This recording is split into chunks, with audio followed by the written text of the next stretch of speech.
Good evening. I'll call to order this meeting. It's December 10th of the Hudson Board of Education. Please stand as radical and join us in the Pledge of Allegiance.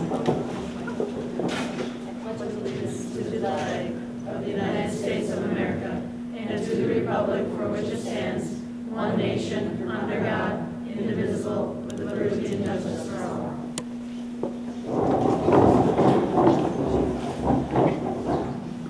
Good evening all. In the absence of our clerk this evening, I will appoint Dan Chernoy to act as clerk. Moving on to number 2 on our agenda is recognition and fall athletics. Thank you. This evening we are very excited to recognize our fall athletics. We had a wonderful fall season. So to help us highlight those many activities, I'll ask our 2 student ambassadors to come forward and they will take the show. Good evening. My name is Brian Luxinger, and I'm here tonight along with Cheyenne Massey to introduce to you the standout creatures, which is the student body spirit leaders. And as bleacher creatures, we promote good sportsmanship and greater pride throughout the school at athletic events. And to start out this evening, we'll have Aaron Moen update us on our middle school athletics.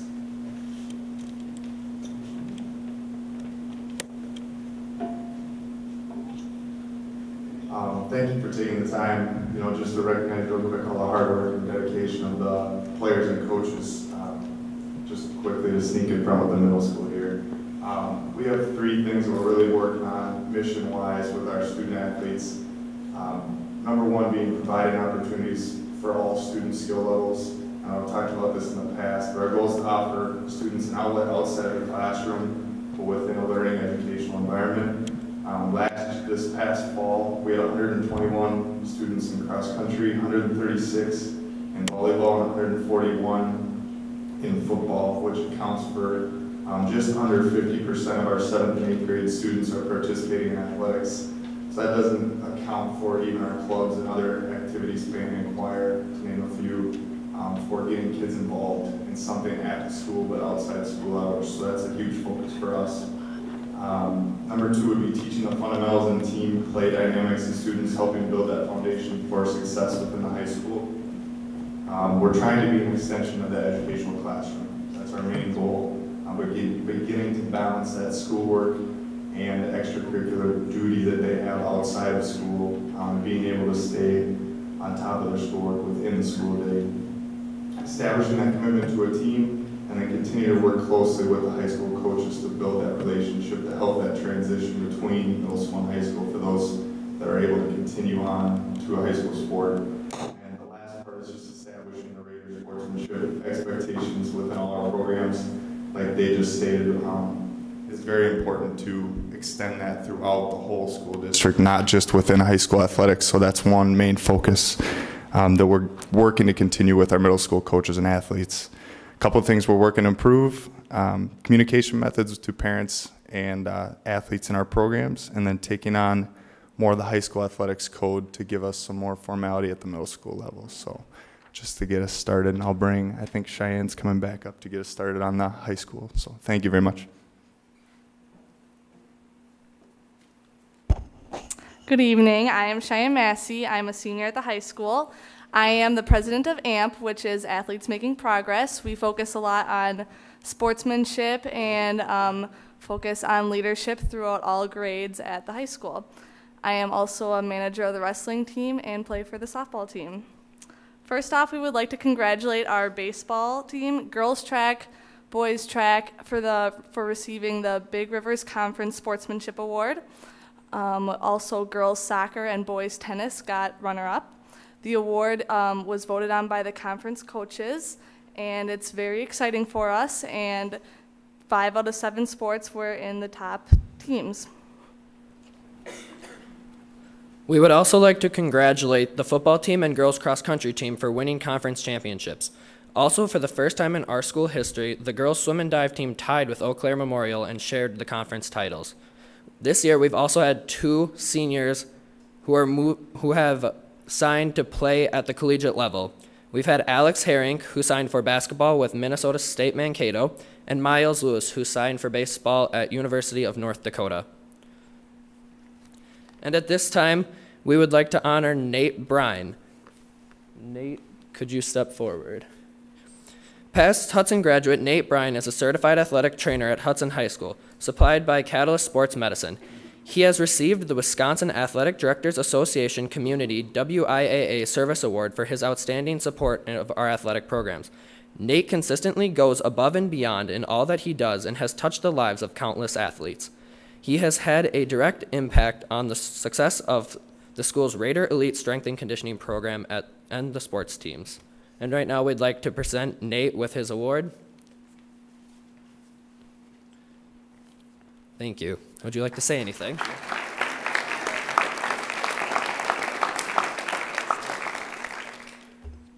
I just want to say thank you for giving the opportunity to have my job that I have with Catalyst Sports Medicine, which allows me to work in the district and the school that I'm a product of. It means a lot to be able to actually work with. There's a lot of athletes here who I know, and I absolutely love going to work every day and being able to work with all of you guys. And thank you very much for the recognition. I appreciate it greatly. Thank you.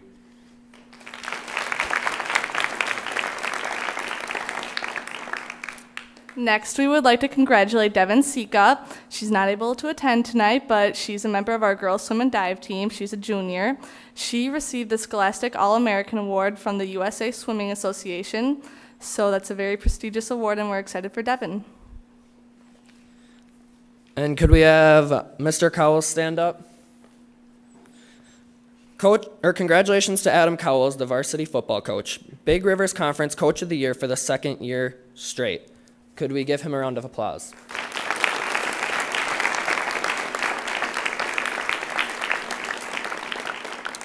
Next, we would like Jared Johnson to stand up.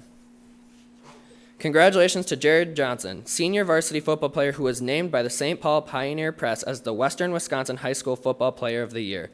Let's give him a round of applause.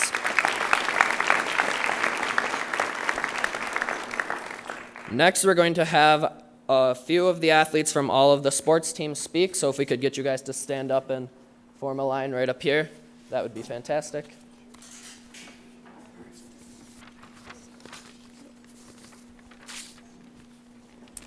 All right, first off tonight for our fall sports, we have cheerleading.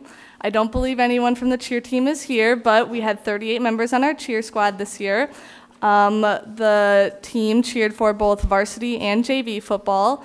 They were very excited for their performances on the sidelines and are excited also for their upcoming competitions. The cheer team joined up with the football team this fall for the American Cancer Society and did a penny drive, resulting with over $1,000 raised in 2 days. So we were excited for them. And next up, we have our varsity football team who earned this year their second straight BRC conference title. So if we could get you guys to step forward and talk a little bit about your season. All right, good evening.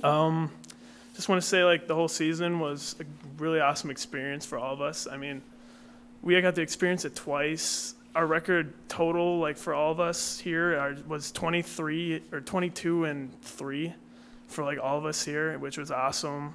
I mean, it was just memorable, and I'll never forget playing with these guys. I mean, and then we had that goal line stand with Appleton North, which was awesome, and then the Rice Lake overtime game. I mean, I just got to thank our fans for being there every game. It was just a great experience. Thanks. I'm Nick Bloomberg, and I just wanted to go off what Ross said and say thank you for all the support we had this year, both from the community, parents, coaches. Playing at Newton was an unforgettable experience, and it truly was a home field advantage. So I just want to say thank you. Hello, I'm Ryan Widmeyer, and I'd like to say that kind of what Nick and Ross said, a lot of people forget about the fans and how they affected us, and they were pretty loud at some points. It was even hard to hear the coaches on the sidelines, and a lot of us have played with each other since boosters, and it's been really memorable and taught us a lot of lessons. I'm Matt Johnson, and I just want to thank all the parents because we wouldn't have been able to do anything without them. Their support was just huge for us this season. So. I'm Lonnie Meinke, and I want to just thank all my brothers in football, because without them, couldn't have done it.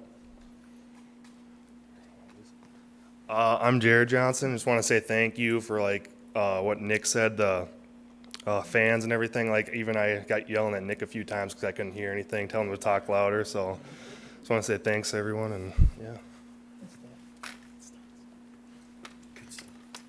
Congratulations to the football team. Next we have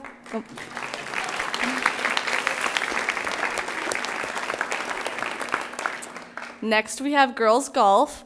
The girls golf team got a new head coach this year, Mr. Brian Burbach, after many years of being an assistant coach. They improved both on their physical and mental aspects of the game. And in the Big Rivers Conference, they received 4th, I believe, and also had a successful season. Next up, we have boys soccer. The team finished 10-8 overall and 7-4-1 in the conference, which placed them at 3rd overall in the conference. So if you guys would like to step forward. Hi there, I'm Jack Schulte, and this was my 4th year on the varsity soccer team, and I gotta say, I've never been with a group of boys that have clicked more. We were a perfect team. No one hated each other, and it was just great overall. Our favorite memory was beating the #1 seed Cedarburg 3-0. That was just another example of our great team chemistry, and it was just great to play with I made so many great friendships that will last forever. My name is Mitch Karras, and I was recently named captain later in the season with Ben Klunt, and me and Dan Klunt was a sophomore, got honorable mention, and Ben Klunt, the other co-captain, got first team with Adam Mead, and Jack got second team and with Caleb Ondrusik. And honestly, this year was just amazing. One of the highlights of the year was beating one of the #1 teams in the state, Cedarburg, 3-0. It was just, honestly, all 3 years that I was on varsity was memorable, and I loved all of the years. Thank you.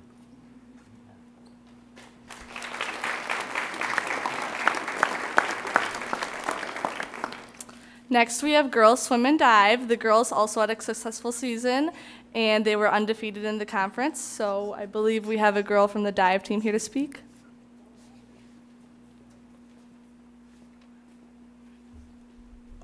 Okay, hi, I'm Maddie. I'm part of the girls swim and dive team. I'm a diver, and we completed our season undefeated in all of our dual meets, and where we all got most of our best times and scores. We became co-conference champions with our rivals, Eau Claire Memorial, where we beat them for the first time in history in our dual meets. We took 2nd place at sectionals for the 3rd year in a row, where we also beat our rivals, Eau Claire Memorial, for the 2nd time, which was really exciting. We had many girls qualify for the state meet, which were Devin Sika, Erica Gunther, Abby Durst, Emmy Reynolds, Natalie Wood, and Maddie Nelson. And everybody who went to state also took top 16, which was really exciting. And then as a team, we got 14th out of 39 at the state meet, which was the best in our history. And so it was a really great year, and we all were super close. Thank you.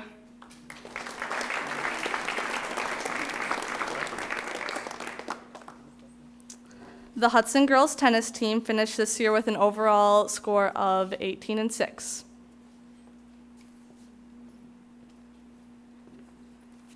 Hi, I'm Julia Douglas. And I'm Sydney Squires. We just want to say that for both of us as captains, that tennis was kind of just a fun sport for us, but we ended up with a really awesome season with an overall team score of 18-6. 8 of our 10 flights made it to sectionals. And our first team, all conference girls, were me and Sydney, and then Kelsey Hines. Our second team was Emily Schertz, Kate Johnson, and Kaylee Dennis.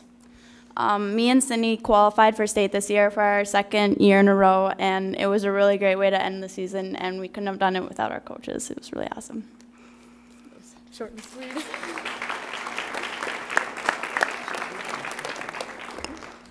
Next up, we have our volleyball team, and this year I had the pleasure of being their manager and going with them to all of their tournaments and games and cheering them on and watching them succeed because they were an amazing team this year. Could we get our volleyball players step forward? Hi, I'm Melissa Hammer. Our conference record this season was 4-2, which put us third in conference, and our overall record was 21-10 for the season. Just to touch on a few of our highlights, we took first in our home tournament over Menominee, and we won all of our home matches this season. So big thanks to all of our fans who came to support us, and they really gave us the home team advantage. Big thanks to our coaches all 4 years. They truly made us not only better volleyball players, but better people. So big thank you to them.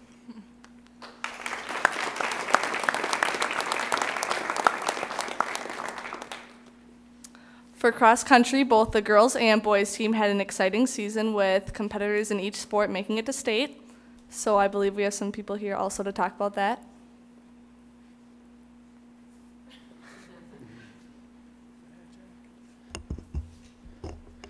All right, so I'm Jack Cadidlo, and I'm one of the captains on the guys cross country team. And this is just a really fun season. I've been running with some of these guys for 7 years now. And this year was the first time I made it to state, which was really exciting because it kind of showed that last 3 years of hard work finally paid off. It was just a really fun season. Hey, I'm Don Clark. Also, Don. We have Don Krupa, so we always get a kick out of that because I'm Little Krupa. But we had a pretty good season this year. I'm pretty proud of all of our boys and ladies. They did a fine job. They made it to state as a team. But I have a little fire that's lit under my butt right now because I missed state by 1/10 of a second, and that was a biggie, but that only brings me back for track, so we'll see what I can throw down this season. All right, I'm Logan Hammer, and I've been doing it with Jack for 7 years, through middle school and all that. It was fun watching him run at state. He actually kicked. Wow. We never seen that before. And it was also fun meeting our head coach, or God, Don Krupa.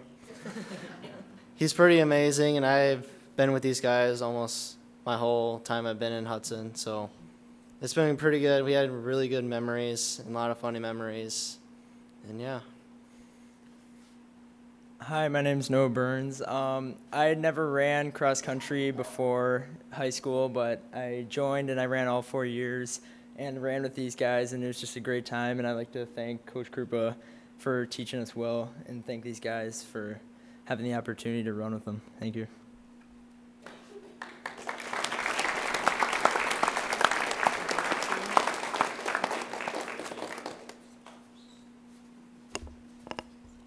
So I'm Rachel Anderson, and I'm a junior, and this is my 3rd year making it to state for cross country. And it was really fun to make it as a team and a really good experience, and we took 10th, so it was a good season.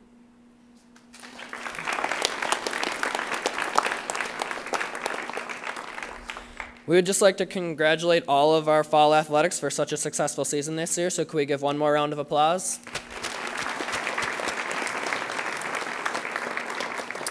Our winter season is off to a great start, and we look forward to bringing you the results after the season. Thank you.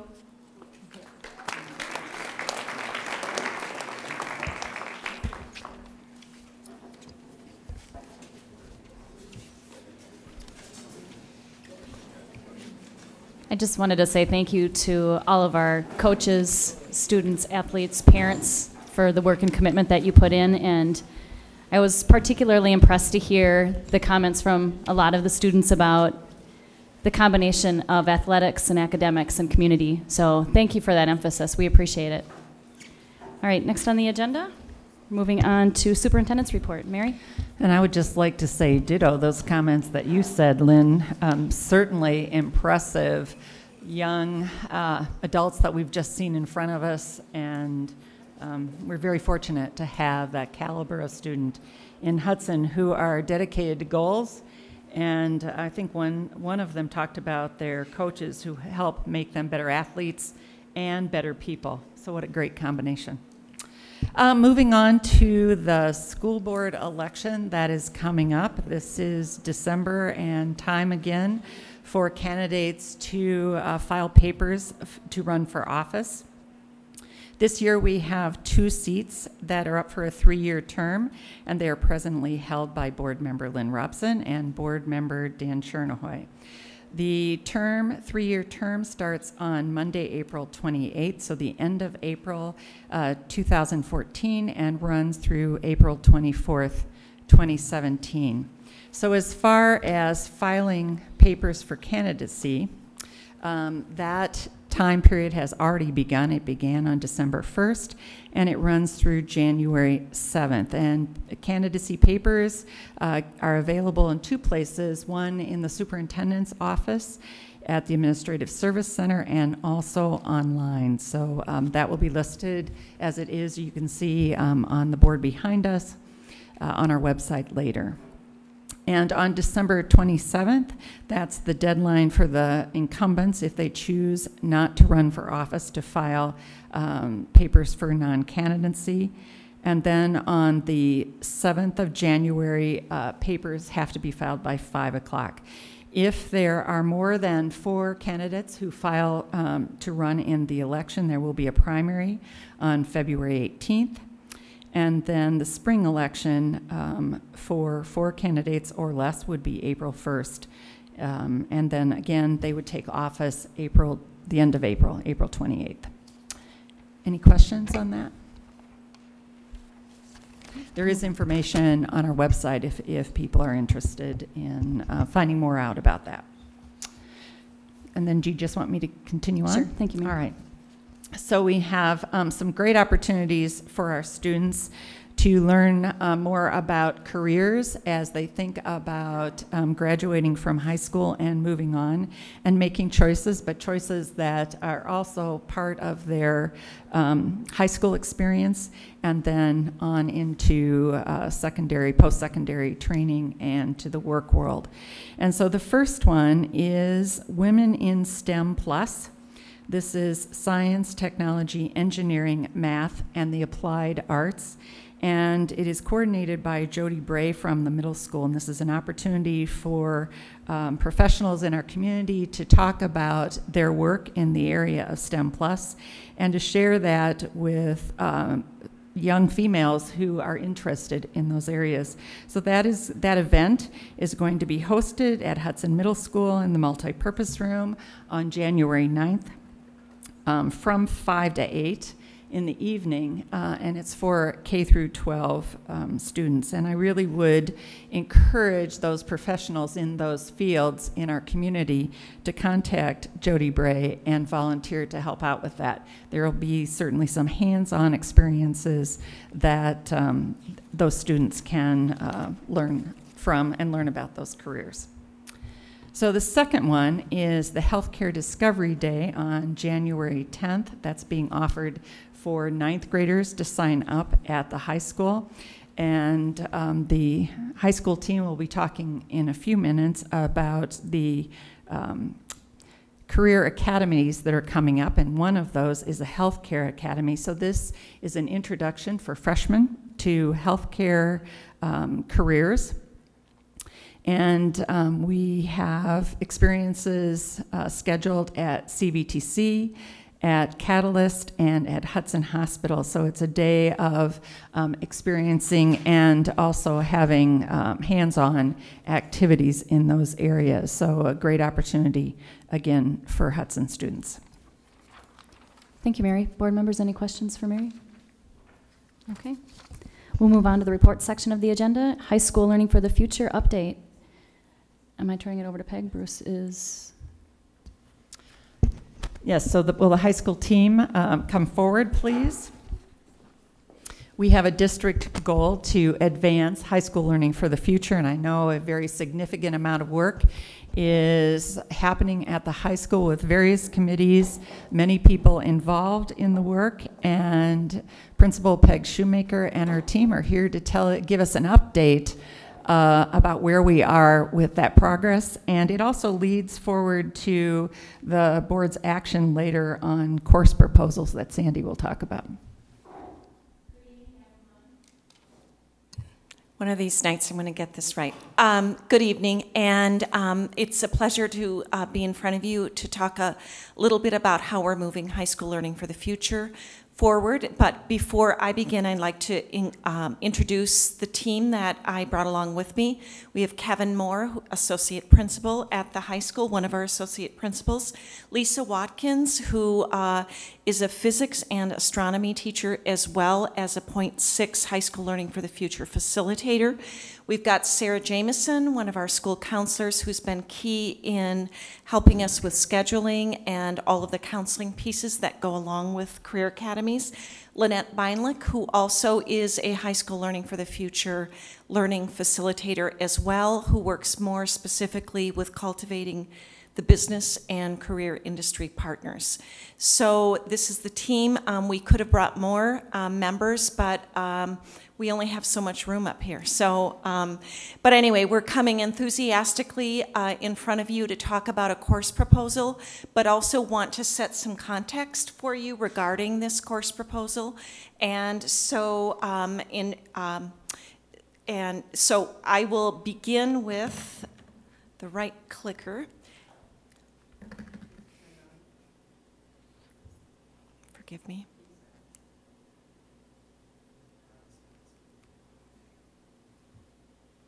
Here we go. All right. So one of the pieces to keep in mind is that we look at success of high schoolers not just at graduation. That's sort of an old way of looking at have we met success in high school.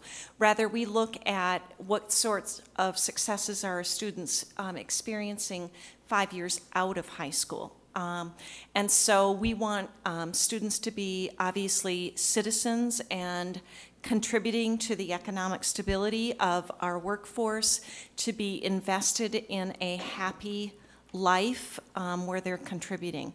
And so we think about that in the way that we deliver high school. High school has a huge impact in setting direction for students in terms of what their future pathway is.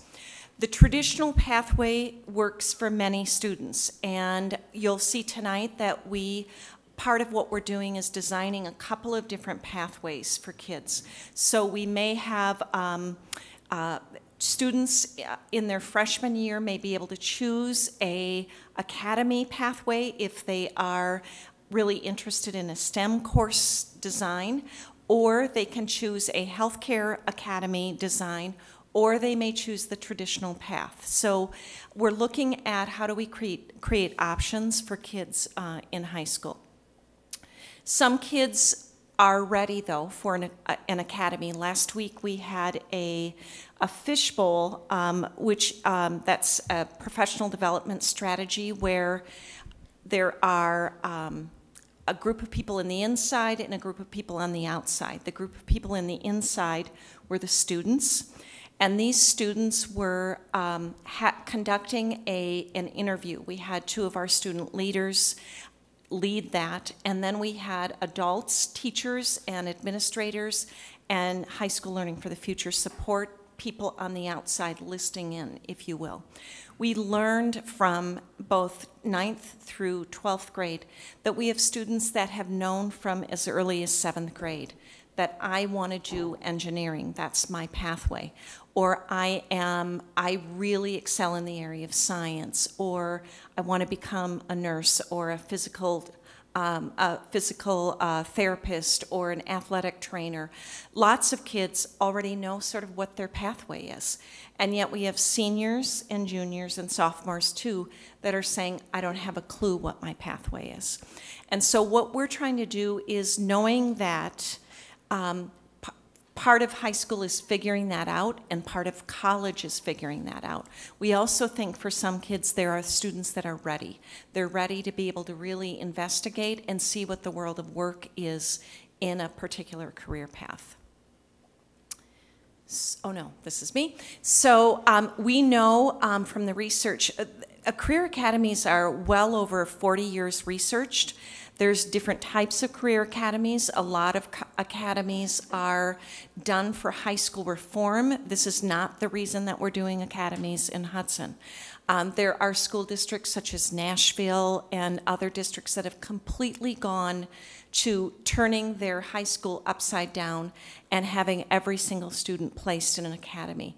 We're not really ready for that, nor do we need, at this point, that sort of, we're not having attendance issues, graduation issues, those types of issues that schools that completely go academy-based might go to. But we do know that academies increase engagement for students. If you think about at the age of perhaps 15 or 16, we'll have students that are actually having a chance to spend some time on site at a hospital, or spend some time on site at a manufacturing firm, or in an engineering firm. We'll have students that are hearing from our community partners, from our business partners about those types of careers. So we know it increases engagement. What you're going to hear tonight from the ULink course proposal that we're recommending is we're getting students at the 10th grade level into investigating some issues around those careers early on. We also know, and it sort of makes sense, that if kids are investing time in a career cluster, it will increase their likely success in college or in the workforce, and certainly any pathway that they would choose post-high school. So we may find that students are very much, once they get into an academy, they find this is not for me at all.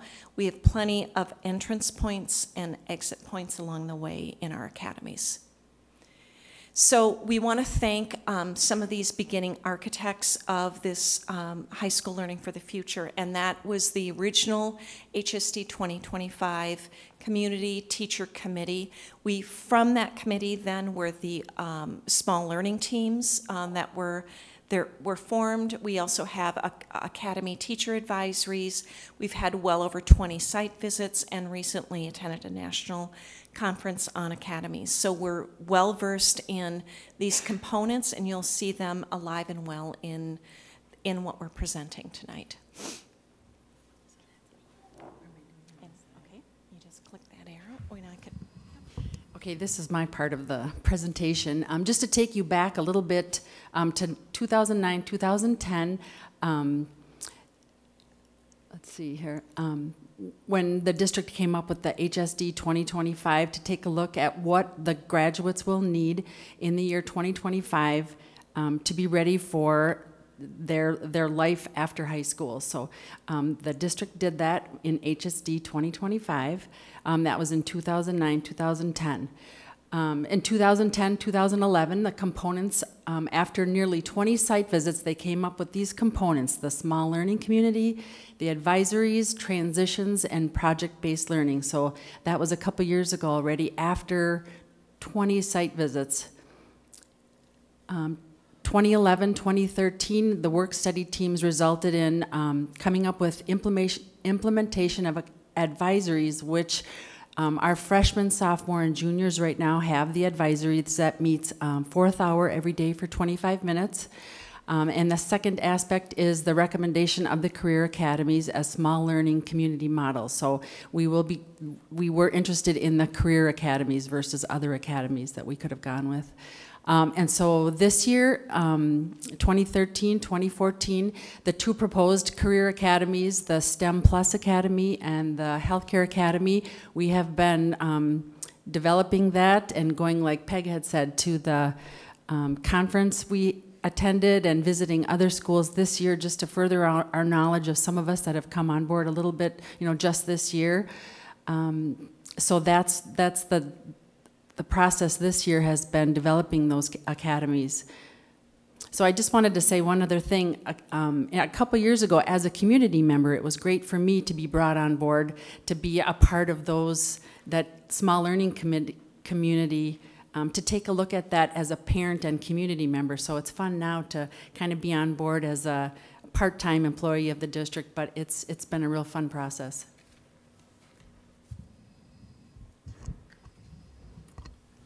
All right, and as Lynette said, the Small Learning Academy team, the Small Learning Academy that emerged from that team was the Career Academy. And it's a type of small learning community. And it's more than just the structure within the school. It's more than just putting some kids together and teaching them within that part of the school. It's really an instructional strategy where the students will learn through some integrated curriculum, infusing the career theme within that curriculum to give students a better picture of what they might want to do and what they might not want to do after experiencing it. The key is to integrate the career theme around a rigorous curriculum. It's a research-based instructional model, and when they're done, they'll earn a certificate on their high school diploma. So they'll still have a Hudson High School diploma, normal diploma, with a certificate that could be endorsed by different groups in industry. They can still get their AP courses, they can still get transcripted credits to give them the post-secondary credits that they might need. And this diagram just shows how the two go together. It's really based around that rigorous curriculum and then integrating into that career content to make sure that they get a good idea of what careers there are within the content that they're learning. So they have a better idea as they move into the post-secondary realm. So some things that it's a school within a school. It's not going to be in a different location. It's not going to be just in one part of the building. It's going to be where we have the current classes. There's going to be a component that takes students out of the classroom for their learning, which we have some of it now, but we will also do a lot more of that and have a focus on that, which is one thing Lisa will talk about as part of the U-Link class as well, and Lynette with the work-based learning. And one other thing, it's an integrated college and career curriculum. So you're going to get rigorous courses, and as we said, it integrates also that post-secondary work through transcripted credits, AP classes, Project Lead the Way, all those different courses that are available to get students their well-rounded education, but also within a theme.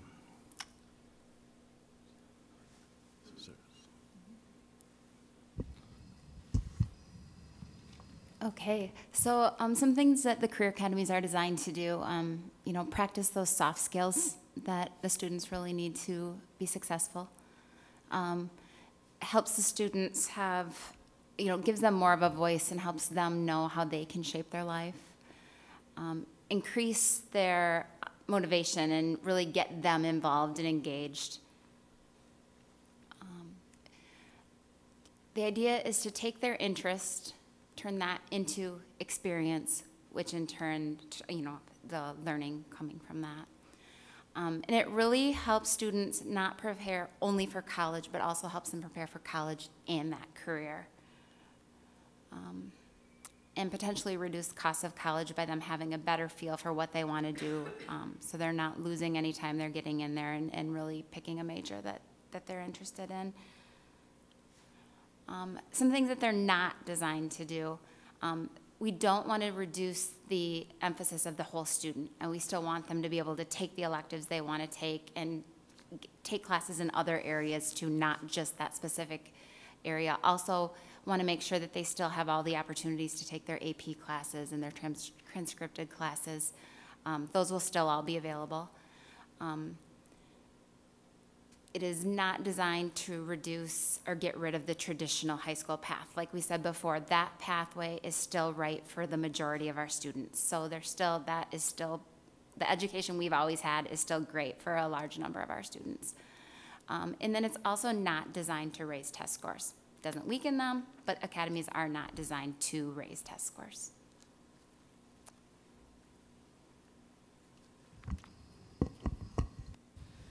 So kind of putting all of that together, the vision of these academies is really to provide students with an opportunity to explore a career that they're interested in, as well as working on collaborating with others, those soft skills that Sarah spoke about, as well as giving them experience with job shadowing or work-based learning, interdisciplinary curriculum, seeing the connections between courses. Many students don't necessarily see why Algebra 2 might be important for them in the future, but it definitely could be. So making those connections for the students, and that's kind of the basic vision, is working and providing those opportunities to those students so that they do have that experience and learn, figure out, is this right for me, or am I, you know, barking up the wrong tree?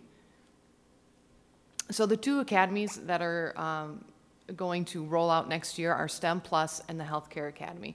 And these two academies were not just, you know, picked out of the air. There was definitely some reason behind that, and that had to do with the labor markets. So the first one, STEM, just in our area here, Minneapolis, St. Paul, a large number of jobs have some sort of STEM focus to them, whether they're directly in the STEM field or if knowledge, STEM knowledge is applied to those fields as well. So it's a growing industry, and STEM does seem to have an effect on the economic growth, helps to drive that going forward. So we definitely need workers in this field to help drive our economy. All right. There were supposed to be words out there. Yeah. Anyway, the big point here is with STEM, it can get focused onto 4-year college-bound students, and that is not where we're going with this. That's why we're calling it STEM Plus, is adding in that manufacturing piece. There are quite a few jobs out there with manufacturing, construction, and other just different areas where you don't need a 4-year college education. You can make perfect good money and make a great career out of going to a technical school or just jumping right into the workforce. So part of the STEM Plus Academy is getting those students into and helping them, you know, explore their interests and help them get ready for their career or schooling past high school, not just 4-year. With healthcare, healthcare is growing by leaps and bounds, as I'm sure you're all well aware. Jobs are increasing, both obviously for doctors and nurses in the traditional, but also for, you know, all the different technicians, the technical healthcare individuals, the lab techs, the vet techs, all of those areas are growing as well, and are expected to continue to grow. Okay. Nuts and bolts. Back to me. So just to give you a little bit of the nuts and bolts of this is kind of, I think, the most exciting part is how it's going to look. So what we're hoping for is 75 students, a cohort of students. Those 75 students, we want to represent the demographics of the high school. So that 75 students will model our overall high school student population. ULink is a course that everyone in an academy will take, either their sophomore or junior year. And Lisa's going to talk a little bit more about that later, but that will also be potentially offered in the summer for them to be able to fit that in and get a jump start. All students will have a senior project that they do to showcase the learning from their academies. Application is voluntary. There is an application process. However, all of our 9th grade students do take the Explore test, and we will potentially be recruiting some students whose interest inventories on that have shown that this may be a field they're interested in. We would encourage them, invite them to apply if it's something they're interested in. And then teacher teams are going to be developed this spring with some summer professional development and planning time for them to start working together on some of that cross-categorical teaching. And then there will also be in each of the academies of 50 hours work-based learning, as well as the capstone project that will happen over the 3 years that they're in there. So. All right, speaking of work-based learning, there are different pathways to take, not pathways, but different learning that the students will be able to experience. They'll be able to get certificate options from the Youth Apprenticeship, Cooperative Skills Education, Employability Skills, Youth Leadership, Java Computer Program, the PLTW is Project Lead the Way, And the MSSC I got from Melissa Hansen. She's the one that had to tell me. It's the Manufacturing Skills Standards Council. You can get a certificate from them, and also service learning. And then I want to talk a little bit about experiential learning, which has kind of been my job this fall, is developing the speaker series, especially and on Thursday mornings that we've had community members and alumni come in and speak with our students about their careers. So career speakers to come into the high school has been a huge success. Along with that will be job shadowing, interviews, volunteer experiences, and career industry mentors. So the Career Speaker Series has been, well, that's my deal. So it's been so much fun. The kids, getting them out of bed has been a little bit of an issue, but we're giving them breakfast and prizes, so that's helpful. But the speakers we've had come in have been amazing, and we have too many speakers than we have Thursdays left in the school year. That's how many people in our community and our region want to come into the high school and help out these kids. So I think it's awesome. All right, with that in mind, I'm going to have Lisa present what the U-Link specifically may look like, and then we'll open it for questions and comments. The proposed U-Link course, as Sarah said earlier, would be offered to students in an academy, either their sophomore or their junior year, and then in the summer starting in 2015. And we're doing that again because we want to focus on the whole child. We don't want to take away those electives, so it just allows for students to have a little bit more choice in when they want to take that course. And the course would be designed where students would explore real industry issues. For instance, in the healthcare academy, they would possibly research what the big deal is with stem cell research, like what are the pros and cons of it, and go in kind of the ethics. If you or a family member were diagnosed with something and stem cells could help you or help your family member, would you, wouldn't you, and base it all on the research that they're doing, and explore kind of questions like that. With STEM, a perfect example would be taking a look at the St. Croix River Bridge. What are the possible economic as well as environmental impacts of the area? What would be the role of the civil engineer? What would they do? What would possibly be some of the anticipated issues that could arise? How much does the environment affect how a bridge is built? Those kinds of things. So they look specifically at issues within that field. And so that's what those students would be exposed to allow them to figure out, okay, this isn't really what I thought it was, or this is exactly what I thought it was. This is awesome. And just give them that experience and give them that motivation to learn a little bit more, not necessarily what's in the textbooks, but just go out there and explore different areas, explore all the different pathways that are available to them within that academy. Most students will walk in and say, I want to be an engineer. Well, within STEM, you might realize, I don't want to be an engineer. I think I want to go into manufacturing, or I want to go into, science and math or something in those areas. So just exposing them to all the different opportunities that lie ahead of them is kind of what that U-Link course would provide for the students. We sent you also the 4 STEM plus areas of focus and what a potential, are they on here? Okay, that would be great. And you'll see in those pathways, if you will, both the 2-year, more of the 2-year focus and the 4-year focus. But in both cases, U-Link would be a course that they would take and have some flexibility in designing it. You'll also see on those particular documents that there's an area for customized electives, and that's where we want students to be able to customize what their pathway might be in those particular academies with the electives that they would take.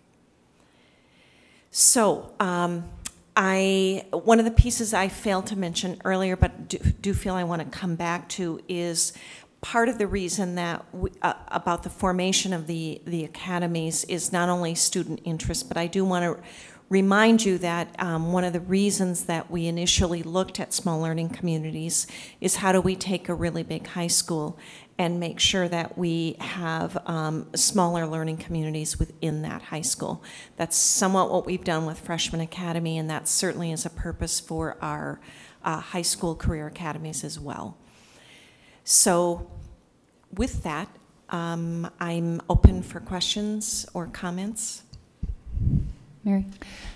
Peg, you know, when you look at these 4 different plans, essentially, I know in learning and program development, you talked about how this might be recorded on a student's transcript. So can you talk a little bit about that? In terms of how we might record if they took an academy course? Yes, but say they completed the engineering path, or what's the other one? Science and mathematics or something. You talked a little bit about what you perceived it might look like, that would somehow be recorded on the transcript, I thought. Yes, that's definitely a recommendation that we received from the National Career Coalition Conference that we attended, is that we somehow denote on the transcripts that this has been a particular focus in the coursework that they took. So what we're actually looking to do in this coursework is to perhaps, for instance, take an American Studies course and an American Lit course and perhaps a chemistry course, and look at how can we do interdisciplinary teaching and learning that also has that career content focus within it. So finding a way to denote that on the transcript so that we're informing colleges along the way that this is definitely a pathway that this student has been on that had a career focus in it. Board member questions or comments for Peg and her team? Sandy? Yeah, I have a question. I believe what you said is that these classes or these courses or the work they're going to do does not displace other required coursework for them to graduate. They have to have a certain number of math, certain number of Yes, English. Okay, correct. so when would they be doing this work then? When would they be involved in these academies? Is it before school or after school or lunch hours or what? Well, this is where the interdisciplinary teaching comes in. So an academy team may be an English teacher, an elective teacher, a social studies teacher, science teacher. And together, during the summer, they would look at their career or their coursework outcomes. Within that, then, they would infuse some of the industry-specific areas for that particular coursework. And in addition to that, there would be 50 hours required of work-based learning. That would happen perhaps on Thursday mornings during our late starts for students. It could happen during elective times. So I would say it's multifaceted in terms of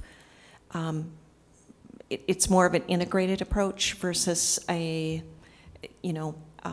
here's a course in science, just that has to do with the academy. It's more of how do we integrate the career industry content with the course objectives so that students are seeing that link from what am I learning to how might that interface with that particular career industry. Okay. All of the courses that taught at the high school, though, would not have this. Oh, no. No. No. So a teacher might, So a teacher might, for instance, a schedule might be they may have an academy course that they're an academy that they're a part of, and then they might teach 4 courses. They might have an academy science, and then they might teach 4 courses that are just regular. So if you have 5 math courses at the high school, maybe 2 of them might have this integrated portion. Correct. Any Correct. kids that are in this system wanting to do this academy stuff then would go to those 2 classes and not the other 3. And that potentially. Potentially. Okay. Potentially, yes. Okay, Yes. and then the 50 hours that they'd have to get in would be in addition to their normal Correct. coursework during the day. Mm-hmm. Okay, all right, thank you. That You're explains welcome. it. Thank you. Other board member questions, comments? Mary, you had something? Did it? No? Dan?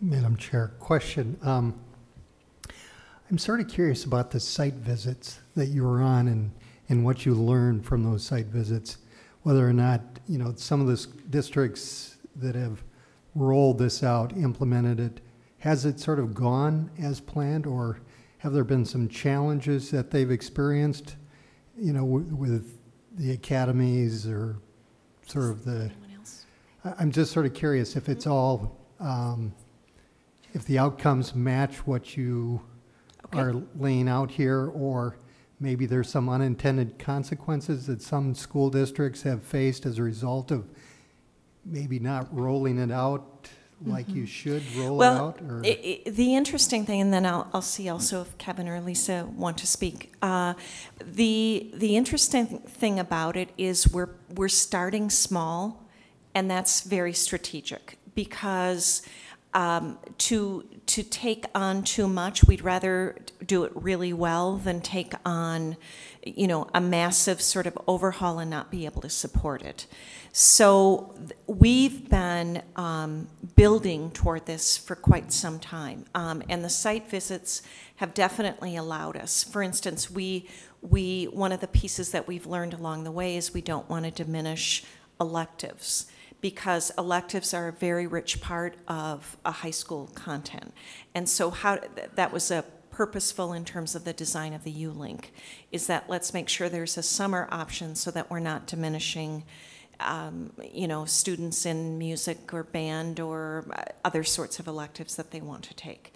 So that was one thing that I know we intentionally designed based on some of the feedback that we had heard.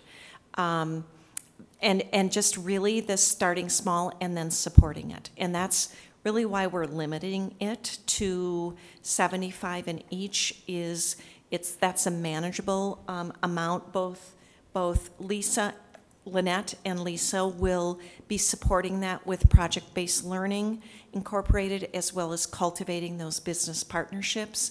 And so if we have that many kids, you know, we have to make sure that we have adequate opportunity for kids to have mentors or do job shadows, and so that's also been a real intentional piece, is starting it smaller and really kind of scaling back what the original vision was due to capacity. So that's been the challenge with some of the other districts, is that they've tried to roll too much out, and it's created confusion or too much emphasis. Anything to add to that?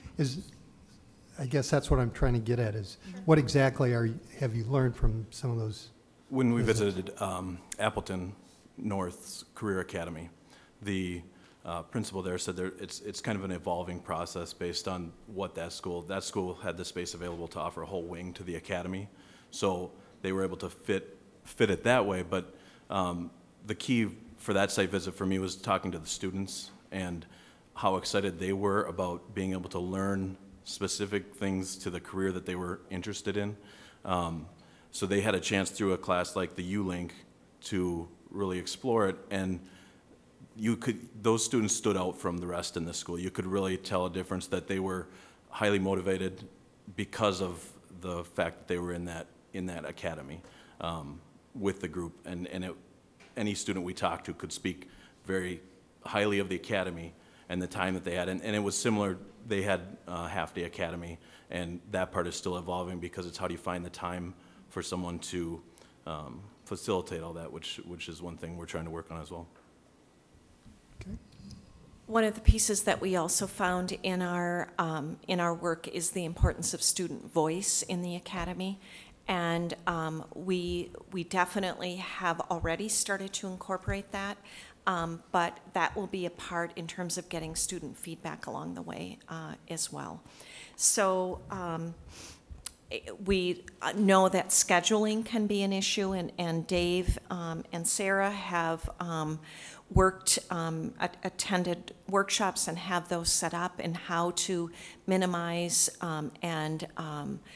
minimize conflict in scheduling and maximize just the process of creating quality schedules. Sarah also has designed schedules to take each of these students. Can they fit in a full course of electives? So we know that students can do that. So we definitely, with many voices who share this vision, have been able to anticipate many barriers that exist. That's not to say there's others that we haven't anticipated, that we might not know about, but. Any? President? Sandy? One other question. What happens if you get more than, these students, are they junior, sophomores, juniors, seniors? Freshmen. Oh, They're just freshmen. What happens if you get more than 75 freshmen? And how are you going to choose who's going to do this? Well, thank you for asking that. That's a really important question. You want to answer that, so I'm not talking the whole time? Sure. I think I can speak for all of us. If we had more than 75 students apply for each academy, we would be ecstatic. It's a good problem to have. That's where that application process would come in. If there's 78, we could probably handle 78. If there's 125, we've really got to look at our facilities. What are we capable of handling? Because again, we want to make sure that what we're offering to the students is good and done really well. So we don't want to get too big. So obviously that would be some tough decisions. But again, that's where that application process comes in and would help us, unfortunately, maybe have to make those kind of decisions. Now, on the other side of that, if a student doesn't get in, that's not to say that they can't basically follow along this path. The only thing that they wouldn't do would be that U-Link course, but they can take, and they have access to every single one of these classes that a student in the academy does. So that's kind of, you know, the give and take. Is you're not in an academy, but you are still able to take any one of these classes that any other student that's in the academy.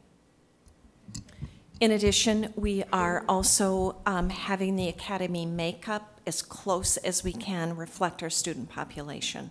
So that means we will have special education students in, you know, Strive students, as well as our, you know, 4.0 students. So we want it to represent our student body as closely as we can.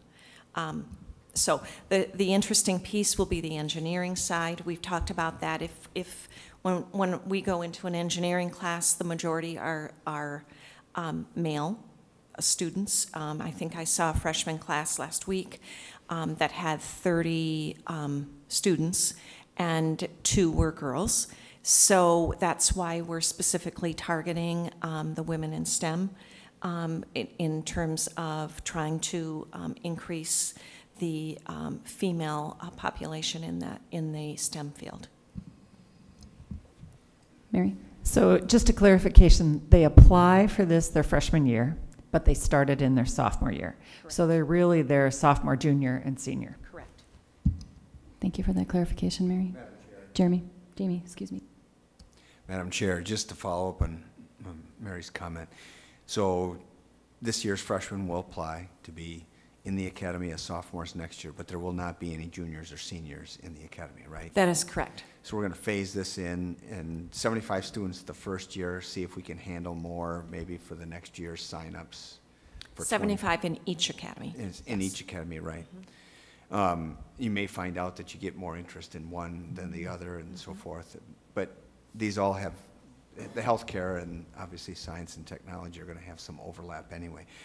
This was again explained again very well, just like it was at the committee level that Bruce and I are on learning and program development, and you know, we were very excited. We had even more questions than the board members here today, and you know, we spent almost an hour on it. So I feel confident that this is going to have a good start. I think it makes a lot of sense to roll it out in a smaller scale rather than try to do this all at once. And I know that when we had our first presentation on high school learning for the future, we're talking about maybe 5 academies. But I think picking the 2 that seem to be the more popular ones when I've looked around at other districts in the state, healthcare and STEM, are, you know, you have a better chance of success, I think, in rolling this out. Thank you, Jamie. Any other discussion? Just one other question. It's each freshman year incoming, there's 75 more, correct? So you end up, by the time these classes start working their way through the junior and senior, you could have 150 or more Correct. in a given grade level in these. Correct. Okay, great. This is a great idea. I think it's, there's so many jobs out there that can't be filled now, and Right. with hands-on skills, Yes. manufacturing, the trades, there's not enough trained kids to handle the work. And 4-year degrees are not always Correct. what kids should be doing. So this is very good. I'm excited about it. Thanks, Sandy. Any other board member questions, comments? I just have one question. Have you been able to gauge the level of interest yet? Maybe it's for Lisa. I know you hinted that you'd be thrilled with that level of... With teachers or students? Students, I'm sorry. We are just rolling out on Friday. We're doing the first rollout with students. And then in January will be the next rollout. We have parent information nights. We have lots of ways that parents will be able to access the information. So there was at the student fishbowl that I described, one of the closing comments that a girl who's a senior, I believe, made that was touching, and she said, after hearing about the academies, she said, I feel like I'm a 6th grader who just found out that their elementary school was getting a new playground. Well, thank you, Peg, to you and your team, and I especially want to thank you for all of your work that you've done to get up to speed. You hopped into this definitely midstream and have carried it forward very well, so thank you to all of you. Okay, moving on in the agenda in the report section, we have the Secondary Space for Learning, Communication, and Feedback Plan, and I believe I'm turning it over to Jamie. All right, helping me out here will be Tracy Habish-Aline talking about the communication plan, but this has been addressed at both our last work session of the whole board and at the facilities committee meeting last week. We discussed the importance of the community engagement. The fact that this is not just putting information out there for the community, but actually getting real feedback from the community. I think I'm as excited about that as I am just getting the information out to the community. So with that, I just have Tracy, why don't you take us through the different ways in which the public's going to get information and be able to provide feedback? Certainly. What it has been designed here is to allow a variety of different opportunities for community members to give their feedback. Not everybody likes to come before a large group.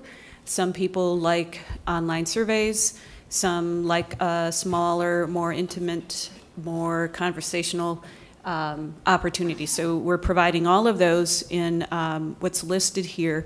A mailer will go out at the end of December inviting community members. It'll go out to all residents in the district, letting them know about these opportunities and how they can participate, locations and times and all of that good stuff. So first in January, beginning January 2nd, we will have an online questionnaire that folks can go on to, complete that questionnaire, and all the information from that questionnaire will then be forwarded to the board. The second, we will have an open space meeting. Right now that's looking like we'll be scheduling that in North Hudson, and what an open space meeting is we'll do a brief introduction about the options that the board is currently looking at, and then basically citizens will say, you know, I want to talk about this 6-9 configuration, or I want to talk about adding on to the high school. So whatever the issue is that a community member wants to talk about, then we'll have tables set up and people can talk about those. It's as open as it possibly could be. If somebody comes up with another idea that the board hasn't already looked at, then that will be talked about. And again, that information will be forwarded to the board. The third option up there is a community conversation, and that is very similar to what we did previously, where there are established questions by the board that groups will answer, rotate to different groups, and answer those 3 different questions at 3 different times. And again, that information will be forwarded to the board. We'll have some informational and feedback presentations. Usually those go to identified community groups. Right now, I'm in the process of working with our parent groups to schedule those. We may also be meeting with service groups, church groups, wherever we can get an invitation to participate and do some informational presentations and then also get feedback. And finally, and this is always available to the public, the connections email to submit comments, ideas, questions, and that the connections at hudson.k12.wi.us. And those email responses get forwarded to the board. And this all for January, early February. And this is just our start. So to give the board some direction and guidance, and then we'll continue to have additional opportunities for feedback as the board moves forward with their decisions. Did you want to comment on the timeline? I think that's the next slide. Certainly. So the mailer will go out at the end of December, and we'll have this information on it more complete than what you see up here right now. This is all tentative until everything is completed as far as dates and times. But all of that will be in the mailer and also on the website. So the idea is to get it started before Christmas break and then have it continue with these meetings. And the mailer will go out during break, but actually participation won't start until the beginning of January. So the first opportunity would be with that survey, which will be January 2nd. Thank you, Tracy. Any other questions or comments from board members? Okay, thank you, Tracy. Mary? You know, I just hope that people, parents, community members really take time to participate and contribute to the feedback that the board is seeking from them. This is big decisions that are coming in the future for the good of our students and our community. And it's very important that we have a strong response from parents and community members and staff members as well about their preferences and thoughts about secondary space. So I'm just hoping and inviting and encouraging those in our community to take advantage of this opportunity to give feedback to the board. Thank you, Mary. Thank you, Tracy.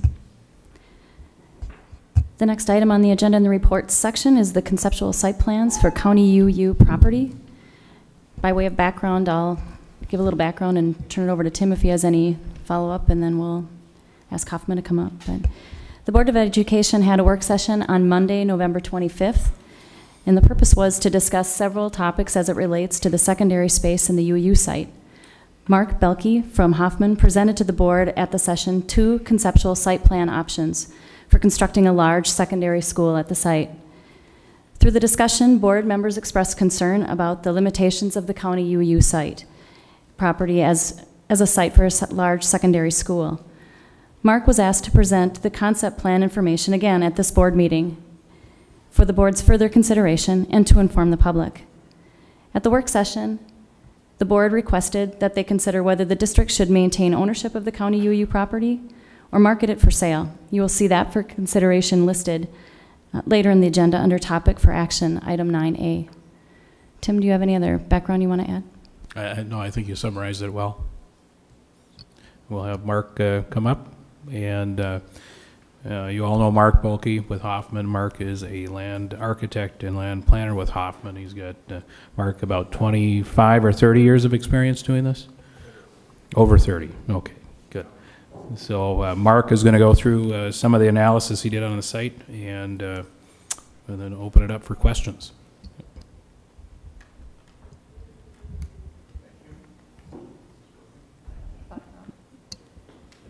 Now is it working? Okay. Just get real close. Okay.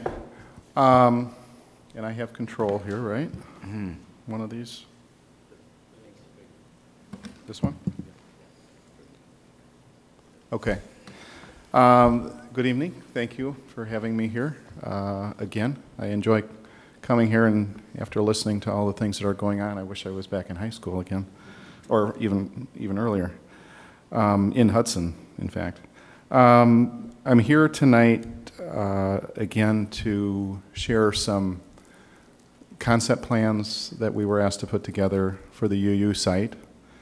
And what I'd like to do is I put together 6 or 8 exhibits, and I'll go through those. And do you all see those on your screens here? Okay. I'll go through those initially, and then I'd like to talk about some of the, I categorize them as issues and challenges with the site as far as developing it as we might show on some of the, a couple of these concepts. So the first exhibit is just for context. This is an aerial we actually included in one of our previous reports. Just for reference and context, we can go back to it if we need to, but I think the good thing about this is it shows you the site and the context of the land and what's developed around it. And the main feature you can see here is that there's basically low density residential is the main neighborhood land use for the property. And then the concepts that I put together, I'll just kind of walk through the methodology of developing these concepts. First of all, concept A, we took a program, a typical program for a large secondary school, and used that. There wasn't specific input, but this is pretty typical of what we would see on most large secondary schools. The one exception I'll make, I think you'll find on here is, and I'll mention it right off, is as far as the town zoning ordinance and what's required in the town, they would not, on this site, we were told they would not allow competition fields because they don't want the noise and the lighting on this site or in this neighborhood. So some of the things you don't see on here is you don't see a track, typical track and football field, what I call competition fields. Everything is labeled as practice fields. So I guess that's one variation, but otherwise it's a pretty typical large secondary school program. And the first thing that I did in this first concept is I looked at what's the most I'll call it developable land, and for a large secondary school, ideally you'd like large flat areas that are easy to develop because you're going to have a large building, a large parking area, and then large athletic fields. So I looked at probably the best location for a building is when I talk about the site, there's really 2 parcels. There's a west parcel, which is the large parcel, about 85 acres, and there's an east parcel, which is approximately 25 acres on the east side that abuts Crosby Lane. So the area, I'll call it the east parcel, the Crosby Lane parcel, when you look at the site just initially, or when I look at it, it has what I would call the most developable area because of the slopes and elevations on the site. So I took that as a first concept and said, okay, what if we put the building and parking there? And so I used that as a premise for concept A. And I will tell you that although that's about 25 acres, that east parcel, there are some, even on that site, there's some pretty extreme, not extreme, but there's some substantial elevation changes even on that site, and you'll see that in some of the exhibits later. So I'm going to go through these concepts and then talk about some of the, again, issues and challenges with the site, and I'll have some exhibits, and then I'll kind of go through a list on those. So this concept, we started with a building zone and some parking, and I was looking at a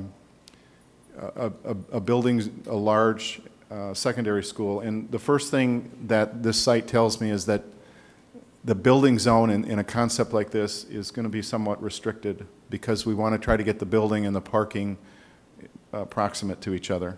So the building zone on here is actually less than I'd like to see for a large secondary school, but I wanted to test this as a concept. So that area, to give you some idea, I think would actually force you into a multi-story solution. Probably the classroom areas would probably be 3 up to 3 levels or more, if it made sense from a design and academic standpoint. So that area, it's not a huge area for the kind of, for the potential size of building that you could have with a large school up to 2,000 or more kids in it. And then the parking areas, what was left was some areas that, again, for this site are relatively flat, but really aren't as flat as we'd like to see on a site like this. But so I obviously, when you do this, usually the building, you want the parking around it, and then you surround that with athletic fields. In this case, we're able to get some parking around that area, but not as much as we'd like to get, so it kind of spreads out into the west parcel. You'll see the parking is kind of disjointed and detached from the building zone in this concept, again, because of that separation of these two parcels. And one of the things that really separates it is you'll note there's an area right in the middle of the two parcels that you don't own, which really it makes it much more difficult to provide a cohesive plan on the property, because that restriction area, the area that connects the two parcels, is only about 250 feet wide, which really isn't that much. So in this concept, we showed how some of the practice fields could fit on the west parcel. There's obviously different ways to rearrange those components, but we showed them in the areas that were most likely candidates for large flat areas. Even with that, I would tell you that some of those areas that we show as practice fields, even on this concept, some of those areas have 20 and 30 feet of fall from one side of the practice field to the other. That's how much elevation change there is in some areas on this site. Both of these concepts also show a septic field. Obviously, there hasn't been any decision on whether you could have public utilities here or whether you'd need private utilities here. That's a whole nother issue that I'll talk a little bit about later. But in this case, we assumed, since we don't know, we assumed that we may have to have private utilities, which would consume some of the more desirable land also, or could consume some of that area. And this was the septic field area was based on a report that was done by a separate consultant that I know of, that is one of the more knowledgeable consultants as far as septic and well systems in the state. So there is some logic behind where that's shown and the size of the area that's shown. You'll notice on here there's some dark green areas that are labeled as extreme slopes and existing drainage swale. The site, one thing you can't show on these drawings is these are flat drawings and the site is anything but that. So it's hard with these. We're doing the best we can to represent what's out there, but with two-dimensional flat drawings, it's hard to show that. So those extreme slope areas, and some of the exhibits I show later will highlight some of these, but some of those slopes are in categories 20 to 30%. If that doesn't mean anything to you, those are extreme slopes to be developed and are oftentimes restricted, and they are in this case to the county and or town, or if it was in the city, would restrict those kind of slopes on sites like this. So we highlighted those areas on this concept and the other one just to let you know that some of those will be restricted by codes. They won't be able to be developed. So this is concept A, and then I felt that the building zone that we showed on this was probably the best site to be developed for a building, not necessarily size-wise, but just from the standpoint of slopes and topography. So, but we wanted to say, okay, what's an alternative to doing that? So, most times when we're developing a large school, and you'll see this in a lot of cases, you like to centrally locate the school in the middle of the site, so the parking can be proximate to that, and then outdoor facilities such as fields can radiate out from that building zone. So you oftentimes see that, so it cuts down on distances and things like that.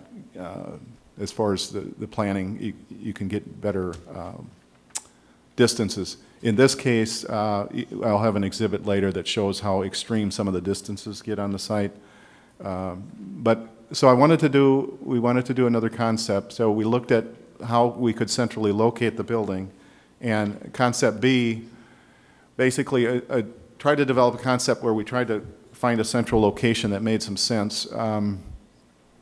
In this case, you'll see that I did actually have to manipulate or change some of those areas that we identify as extreme slopes and drainage, the natural drainage swale. So this would be a little bit more radical as far as the site disturbance that would have to be done. And I guess I'd question, and I'll talk about some of the regulatory challenges, but I'd question whether we could really do this or not, because we're getting into some areas that there's going to be discretion by DNR, by the county, by the town, as to whether you can or cannot develop some of those natural features and some of those slopes.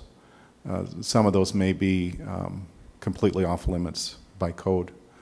So, but I wanted to test this and see what would happen. I think what it tells me is similar to the other concept is it doesn't flow very well as far as a plan, only because things are kind of scattered all over. And again, you have that separation between the east and west parcel, which creates that restriction where you have to have everything go through that restricted area to get from one side of the site to the other.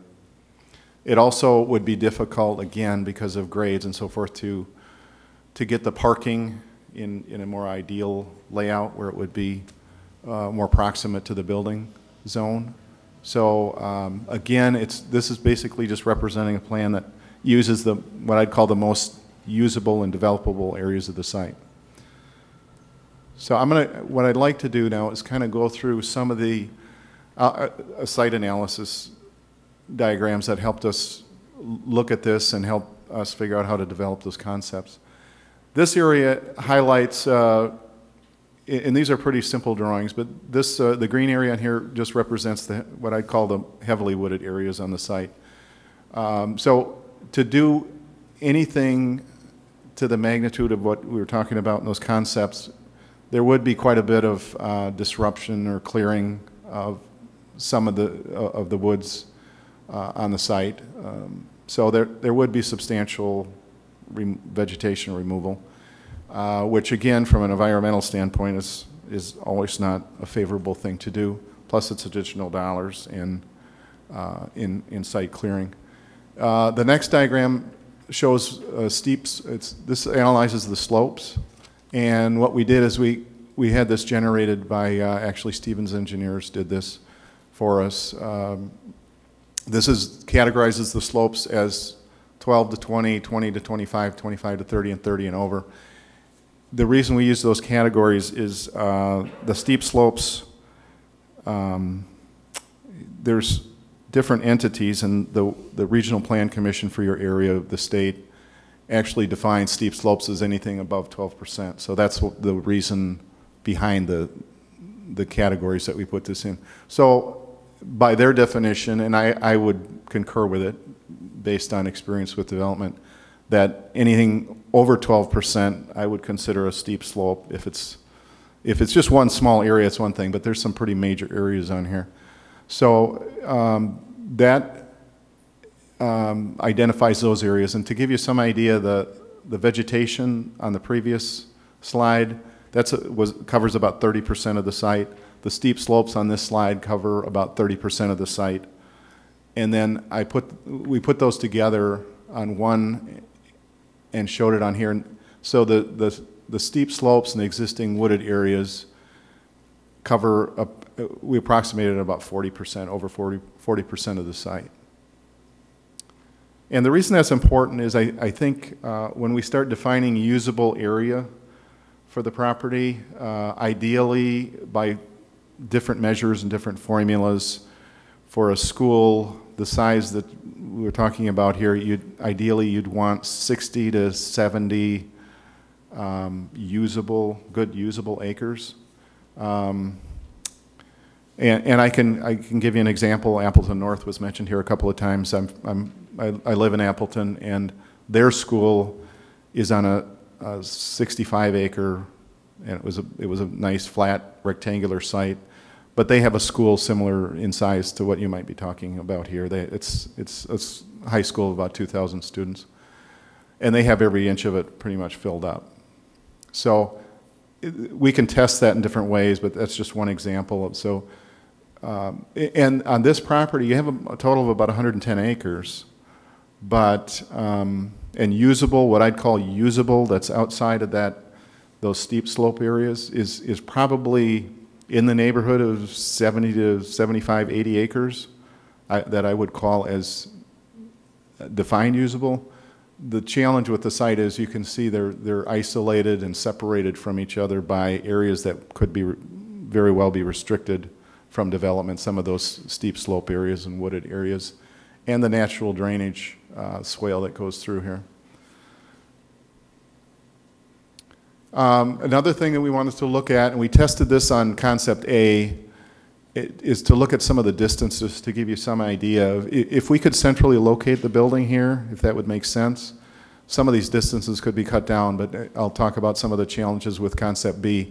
We use concept A here because it shows you some of the potential extremes of some of these areas. The site is about a half-mile square, or a half-mile if you measure along UU, and then if you measure north-south along the west property line, it's about a half. That's, to give you some context, it's about a half-mile.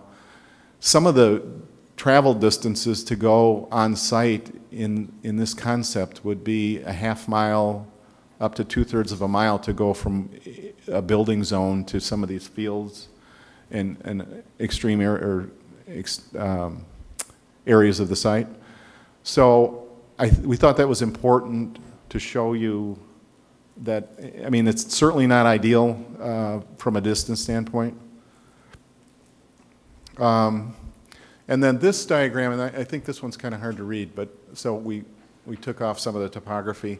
This map shows all the topography lines on it, and all those lines represent 2-foot intervals of elevation. So you can see when you get into some of the areas that have a lot of lines really close together, that's where the extreme slopes are. And what we wanted to show on here is how extreme some of those slopes are and how they really impact the entire site. There's really not a large, relatively flat area on the site. And my definition of large is based on what you might want to put on this site. I mean, there's areas, 4, 5, 6, 8 acres in area that are relatively flat, but for a large school, you need areas much larger than that. And to give you some idea, that building zone that's shown on this area is about 8 acres, and that certainly wouldn't. To give you some idea, I think your current high school, if you drew a rectangle around your current high school, it's about 10 acres. So this is actually smaller. So that's when I talked about how that would force you to go into a multi-story solution. That's what you'd be dealing with on this site in concept A or B. But the purpose of this was to show you, if you look at some of the extremes, and I'm shaky, so I don't know if I can point, but okay, does this thing, is it, oh, there, I can just barely see it. There's some areas in this area, right up in here, and I don't know if you're familiar with the site, but there's actually this long steep slope area right here is a hill that has extreme slopes, 30%, some 30% and more, that, and some of there's areas in that go up 80 feet, 60 to 80 feet in a short distance.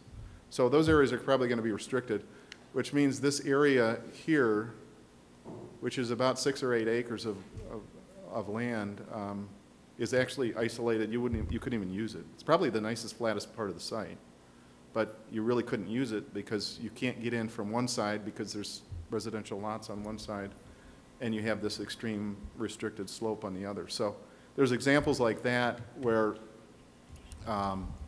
you have... Mark, can you step a little bit closer? I'm There we sorry. go. Thanks. You have areas on the site that are, I would categorize as usable, but they're isolated, so another challenge. So that area that I mentioned, when you go from high point to low point, and the high point on that, in that area that I just talked about, right there is about 957 feet, and this area down in here is about approximately 120. There's about 130, over 130 feet of fall, to give you some idea of how drastic that is. And you really can't just go in and level that, because you have extreme slopes that are going to be restricted from development. And you can't change grades on property lines. I mean, you basically have to match your property. When you develop a property, you have to match the grades around the property line, because you can't develop onto somebody else's property. So that's why on this diagram, you'll look at along the property line. We showed a lot of different elevations to give you some idea of how they vary. And even in the building zone area on this concept, when you go from the southeast corner of that site to the low point on that 25 acres, there's 40 feet of fall just on that side, just to give you some idea of the fall. The roof, the ceiling, floor to ceiling in the large part of this room is 20 feet. So the fall across that property would be twice that elevation. And that's what you'd have to deal with to put a building and parking on that site. So I'm just, again, without having 3 dimensions to look at here, I'm trying to give you some perspective on that. And then also where you look in concept B, I didn't overlay this on concept B, but in concept B, where that building zone is shown in concept B, there's actually areas there that, if I can point out, right in this area, over to the west over here, when you go straight across the site, it's 100 feet of elevation change there also. So again, very, very challenging to deal with. If it's 10 or 20 feet, that's one thing, but 100 feet in that distance is a pretty consistent steep slope. The other thing I wanted to mention on here is on most of these exhibits, you'll see that blue line, that what we've called a natural drainage way. If you go out there and if you look at the topography on that, that is a pretty extreme natural drainage way. And it carries all the water, most of the water from your site, and there's water that comes from the north of UU that actually would come down on this site. So there's a lot of water that has to be dealt with under existing conditions. And then if you put these large impervious surfaces, roofs and pavements on here, you're still going to have to deal with the water on site, and then you're going to have to deal with the additional runoff. And just like we did here at Rivercrest, I mean, you have to have stormwater management on site. And to interrupt some of those natural drainage ways, number one, you couldn't do it because of the slopes on that drainage way. They would be restricted. But number two, also, when you interrupt the natural drainage features, not only do you have to handle the stormwater from the additional development, but you'd have to spend dollars to manage that water, just to manage it as it comes through your site. Because if you're going to develop over it, the water still has to get from one side of the site to the other, and it still has to outlet where it outlets now. So, and it goes into the subdivision to the west that flows in. So you'd have to really control that and manage that water to make sure, and it's regulated by the DNR and local authorities too. That, I mean, you have to manage that stormwater. But the point I'm making is that if you interrupt that natural drainage swale also, it's going to give you more water to manage, which would equal more cost to deal with. What I did then is I put together a list. I'm going to refer to this because I want to make sure I cover all of these. But I put together what I categorize as physical challenges and issues with the site, the design issues and challenges, and the regulatory issues and challenges. And I'll just kind of go through those in a list, and then I'll let you ask me any questions. As far as physical challenges, I think we identified the vegetation on the site. There is some nice wooded areas. I just talked about the natural drainage area. That one swale would be, a good deal of it would be restricted from development. The shape of the site from a physical standpoint, again, is not desirable because you have that separation really of the two parcels.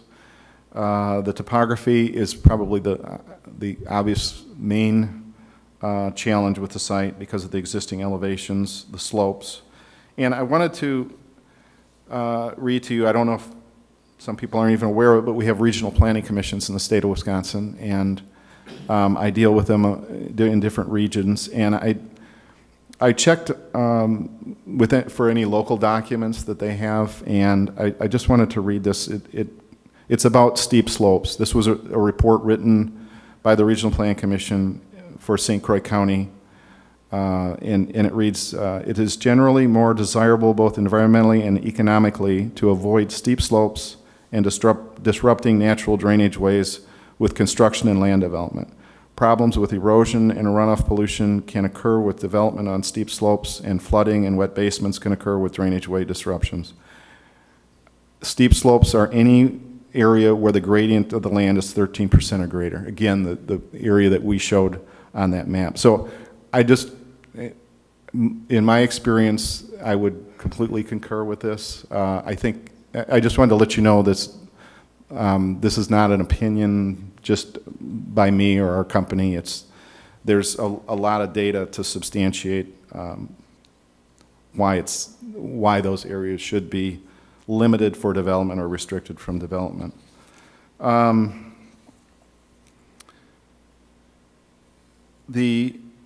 As far as the physical challenges and issues, again, a couple other things. We talked about usable area. Again, I think from a pure acreage standpoint, I'd say maybe you could meet the usable area, but again, because of how isolated and separated those areas are, again, I don't know that it's easily developed for a large secondary school. The neighborhood is a low-density residential neighborhood, so there's maybe some infrastructure issues as far as roadways and things like that. And that's also, I'll get into the design issues and challenges.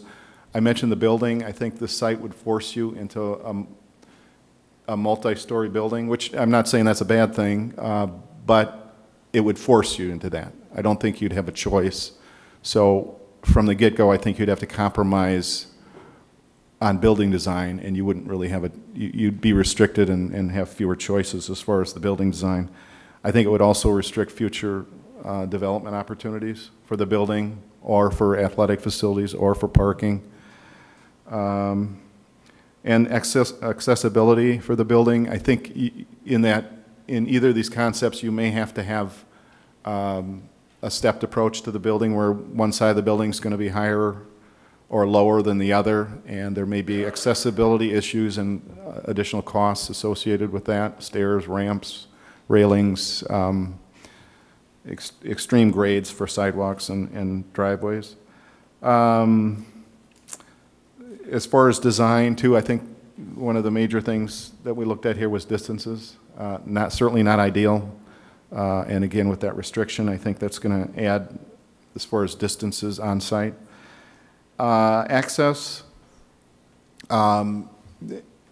Crosby Lane is a residential town road, certainly not to a standard that would be needed for a large secondary school, and yet it provides the best opportunity for access into the most desirable part of the site. So, and UU is a county road, and we've had discussions with the county, and there would be, we don't know if there'd be a possibility for access or not.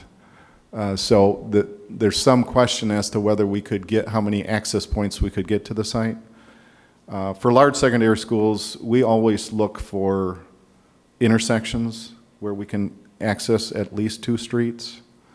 And in this case, you have that opportunity, but UU is not in current state, I think, designed for the kind of traffic that it already has. And I think the county would, well, they've already indicated in preliminary discussions about anything that would happen on this site, that they would require substantial improvements to intersections and possibly the roadway itself. Couple other, and this one could really be put into any category, is the, I think, development costs, I can confidently say, would be substantially higher on this site than what I'd call a more ideal site. And that could have to do with grading, substantial grading, clearing, accessibility issues, like I mentioned, more elevators, more ramps, things like that. And then there would be some, I think, some concern too about ADA accessibility. There may be some challenges to get to certain parts of the site, and without a specific design, we can't really address that, but I think that would be a challenge. And then another design issue is no competition fields. Again, I think you're compromising. You'd have to compromise immediately. You wouldn't have that choice. That's just off the table. So to start out with a new secondary school, to know that you could never have competition fields is an immediate compromise. And then also from a design standpoint, there's no public utilities. We all know that, close by. And there are going to be regulatory issues or challenges whether you go public or private utilities on this site. And that leads me into the regulatory issues. First of all, there's two zoning categories. The east parcel is one zoning, the west parcel is another. The east 25 acres would require a special exception for school use. What that means is it's not a rezoning, but it's a public process just like a rezoning, where you would need to go through a public approval process for a school on that part of the site. The west portion is zoned residence. And this is town zoning, by the way. And a school is allowed on that portion of the site. So I guess I would think you'd have some zoning and land use approval processes to go through in either case. As far as other regulatory things, I mentioned the steep slopes are going to be regulated and at least limited, and in some cases restricted from development. The access, you would need permits from the town for access to Crosby, and you would need permits from the county. And as part of that permit process, they can require improvements to those roads if they deem it necessary. There's a height limitation in the zoning categories of 35 feet for the building in the town zoning ordinance. And depending on how high we would need to go on this site, that you may need variances for building height. Certainly if you had 3 or more stories, you're probably going to be at that limit or above. 4 stories, I can guarantee you would be. And an auditorium would certainly put you above that 35 feet. A gym depends on how you design it and how large you want it. That could get close. So there would be some, there would be a chance that you'd need variances, zoning variances also, which is another public process you have to go through public meetings and approvals for. And also, when I mentioned the east parcel you would need what's called a special exception to develop that for a school. And as part of that, I found it interesting in the town zoning ordinance, and I'll read this to you because the town would have to go through a public approval process to allow school use on that. And it specifically says in here that as part of that, for that approval, it's when the town, one of the criteria is when the town determines road infrastructure is adequate.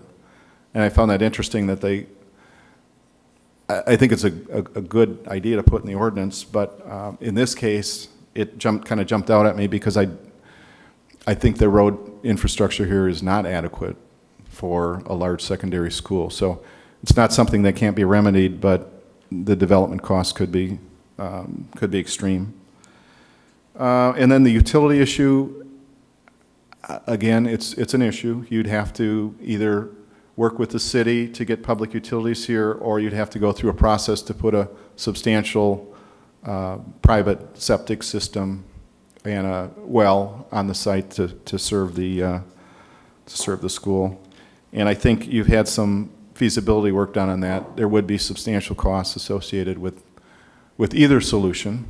I think that some of those numbers were upwards of $1 million or more for private or public utility service for the site. So that's, to me, was something worth noting. With that, I tried to go through things quickly, but I'll stay as long as you want for questions, and I hope I covered everything. I kind of went through it as fast as I could because I know your meetings get long, but I'd be glad to answer questions. Board member questions, comments? Dan? Madam President, so basically, Mark, you're saying that other than what you just pointed out, it's an excellent site? Mm-hmm. Okay. My question has to do with how you have the parking spread out. Is a parking ramp, is that a feasible option? Parking ramps are always feasible, but I can give you some general numbers based on just experience with, these are real round numbers, but on at-grade parking asphalt lots like you see out in front of the school here can range from $1,000 to $1,500 per stall for construction kind of costs. Parking ramps can range from $10,000 to $20,000 per stall for structured parking. So you can do it, but the cost would be could be very extreme. I was just curious, when you look at how we have the parking laid out, if you were to consolidate that into a certain area, granted the cost side of it, but that would potentially get us more space for the building zone. Yeah, and I guess one other comment is I personally haven't worked on any schools that have parking structures. I know there's some in areas, urban areas, like probably some in the Twin Cities. I know there's some in Boston, New York, where they were forced into doing that. But I can tell you they look at every option before you do that, only from a cost standpoint. It certainly would, if you had to develop the site, I think it would make sense to do that, but it would be extremely costly. Okay. I'm sort of curious about when you talk about the no competition fields issue, especially when we're right next door to competitive soccer fields. Is that just a totally different? I don't think they have any outdoor sound system or any lights there, is what I was told. So that's the kicker. Okay, thank you. Other board member questions, comments? Jamie? Well, I know Dan's first question, there was a bit of sarcasm there that wouldn't be reflected if there was just a transcript of this, but sarcasm and hyperbole aside, have you built schools on parcels that have these kinds of challenges that this presents? No, I haven't. That would be something that would be unprecedented. I've been doing this for, I've worked a lot on schools for the past 20 years. I've been doing what I do for over 30 years. Unless you're absolutely forced into it, but on the schools I've worked on in Wisconsin, Illinois, and some of the surrounding states, no, we haven't on anything with the extremes on this site. Okay. Just to, not to repeat too many points, but just to put a finer point on this, the building zone that you have is actually smaller than the building zone that we have in our current high school. Yeah, and it depends on how you look at that. If you don't develop schools, and this school we're in is a great example. You don't develop them in perfect rectangles or squares. So it depends on how you design it. 8 acres is about 350,000 square feet. So it can handle a substantial single level, but you'd really compromise how you want to teach in that school if you're forced into a perfect box. It would be really difficult to design that. But you're talking about multiple stories. Yes. And if we were to, it doesn't give us much room for growth. I mean, a couple generations out from now, if we said this is where we want our secondary school to be, you might be looking about getting fewer grades there rather than expanding to a 4-year school, for instance. Yeah, I definitely think you would start out with a building zone that was challenging and not as large and flexible as you'd like now or in the future. I think, yes, I think it would could definitely limit your opportunities for future development. And then we look over on the western parcel, which is the one that's 85 acres. So it's almost, well, it's more than 3 times as big as the east, but yet your recommendation would be to build the building on the east parcel. Well, and the reason I looked at that, and if I go to this diagram here, which shows the elevation differences, if you look at that area, again, the east parcel, there's about 40 feet of fall from high to low point through that building zone and parking area. And again, that's actually, that building zone is probably the largest flat area on the site that isn't separated with steep slopes and so forth. So depending on how you developed it and what size school, that would be my first location preference because it makes more sense and it would be more cost effective. From a layout standpoint, again, then you get into the challenges of distance. Okay, and then the last question I had was on these definitions of extreme slopes, as you said it. I was trying to listen carefully. It sounds like the Regional Planning Commission is saying it's not advisable, but I haven't heard a prohibition from bulldozing. There is actually in the county ordinance, and I would expect that the town probably uses the county ordinance for, and the county may have some recommendations. I don't know if they have any regulatory power within the town.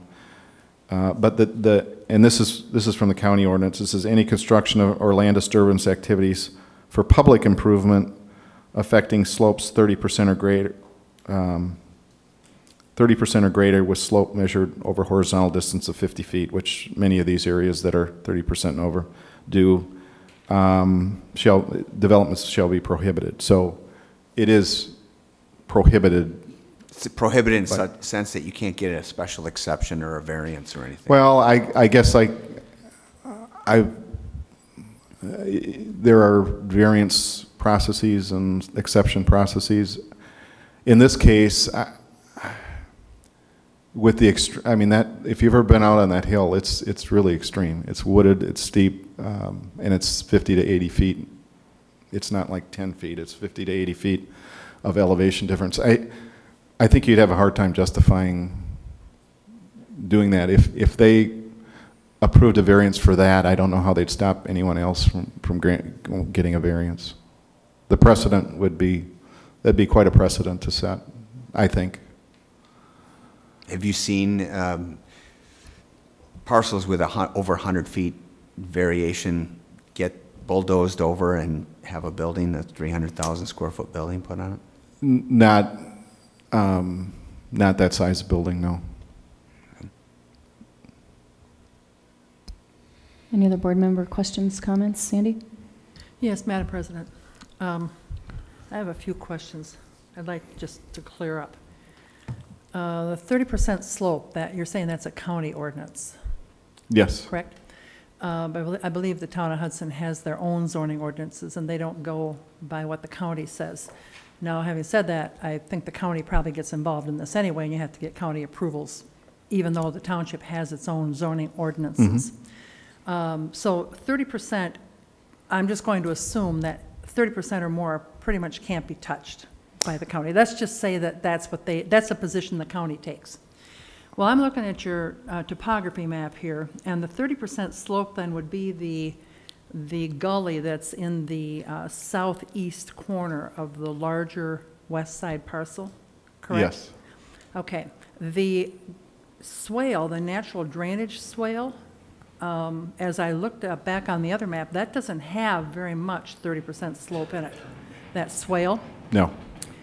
So if you assume that the only portion that cannot be bulldozed is that large gully on the southeast corner, Mm-hmm.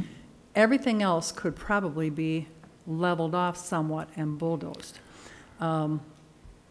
Except likely the southwest side of that natural swale, because the county will make you allow on your property some place for drainage. You might end up with a drainage pond there of some kind because you have to have a place for the water to run, and they won't allow you to run it onto somebody else's property. So you can't adjust your property to the point where you're running all the water off onto somebody else's. They won't allow that. But the north portion of that large 80 acres, I would think that that whole entire thing could probably be leveled. And I know that you talked at the other meeting about the distance or the drop from the east side of that half acre or that half mile to the west side. Yep. Would you not be able to level it off and terrace it in some way to Well, get that drop without the slope? Yes, I guess the simple answer is yes, you could terrace it. But at the same time, when you talk about terracing, you're still going to have those challenges. Right. You still have to, the grade on the west property line, if it's 50 feet or 100 feet below from the east property line, and I'm talking about the west 85 acres now, you can't change the grades at your property lines. You still have to match that grade because you can't change the grade. And you can't just come in 2 feet and put a 50-foot wall on one side and a 50-foot wall on the other. I mean, just wouldn't be There's no feasible. engineering way to do that. But you could terrace down, but you might have, a large area that might have support either a building or a parking area or an athletic field. But then you have to step down, and to step down, you have to use up land to slope down, or you have to build a vertical wall, which again gets extremely expensive. You're talking about the kind of walls you could put on this site. You could feasibly do that. I think the development costs would be really extreme. I'm asking because I've had a lot of people say, why don't you just go in there and bulldoze that thing? Yeah. So I'm trying to get to the public the information about why we could or could not do that. Yeah. To answer that question that people are asking. And I think to go back to the Regional Plan Commission's definition of steep slopes, I know there might be restrictions on 30% or more, I mean absolute restrictions, but when you look at 20% and 15%, those are pretty extreme slopes when you have to deal with them to create large flat areas. And in fact, the county ordinance has more extreme measures. It defines an area of 20 to 30% or 25 to 30%. There's different levels of permitting depending on the slope. So although they really restrict it from 30% and over, I think you'd run into cost issues, and I know you'd run into cost issues, and you may very well run into regulatory issues too, because you still have to deal with that water that goes through that site too. And it goes through there naturally now, but if you're going to manipulate all of that, you're going to spend a lot of money to deal with a lot of water that flows through there now. Again, not to mention what you'd have to add for stormwater management for large parking and building areas. But it has been determined that we're not dealing with any wetlands or DNR or environmental issues. Yes. Those studies have been done, correct? Yes. There was suspected wetlands. There was, we did want to check to see if that drainage swale was a regulated waterway. And the feedback we got was it's not defined as a navigable stream. And that the low areas, there's some low depressions on the site that were questionable, that may have met one or two of the criteria for wetland but aren't jurisdictional wetlands. I have one other question about this proposed building on that 8-acre pad. Can you tell me what the size of the new building would be if you had to go like 3 stories up?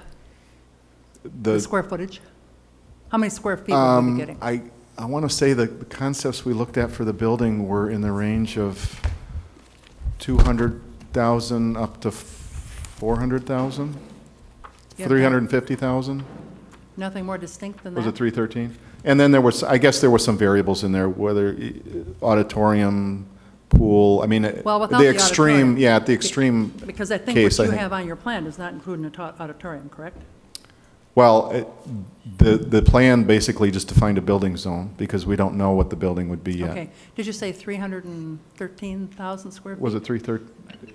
Yep, it is. I'm looking at it. So it was 200 to 313, and the variables were auditorium, pool.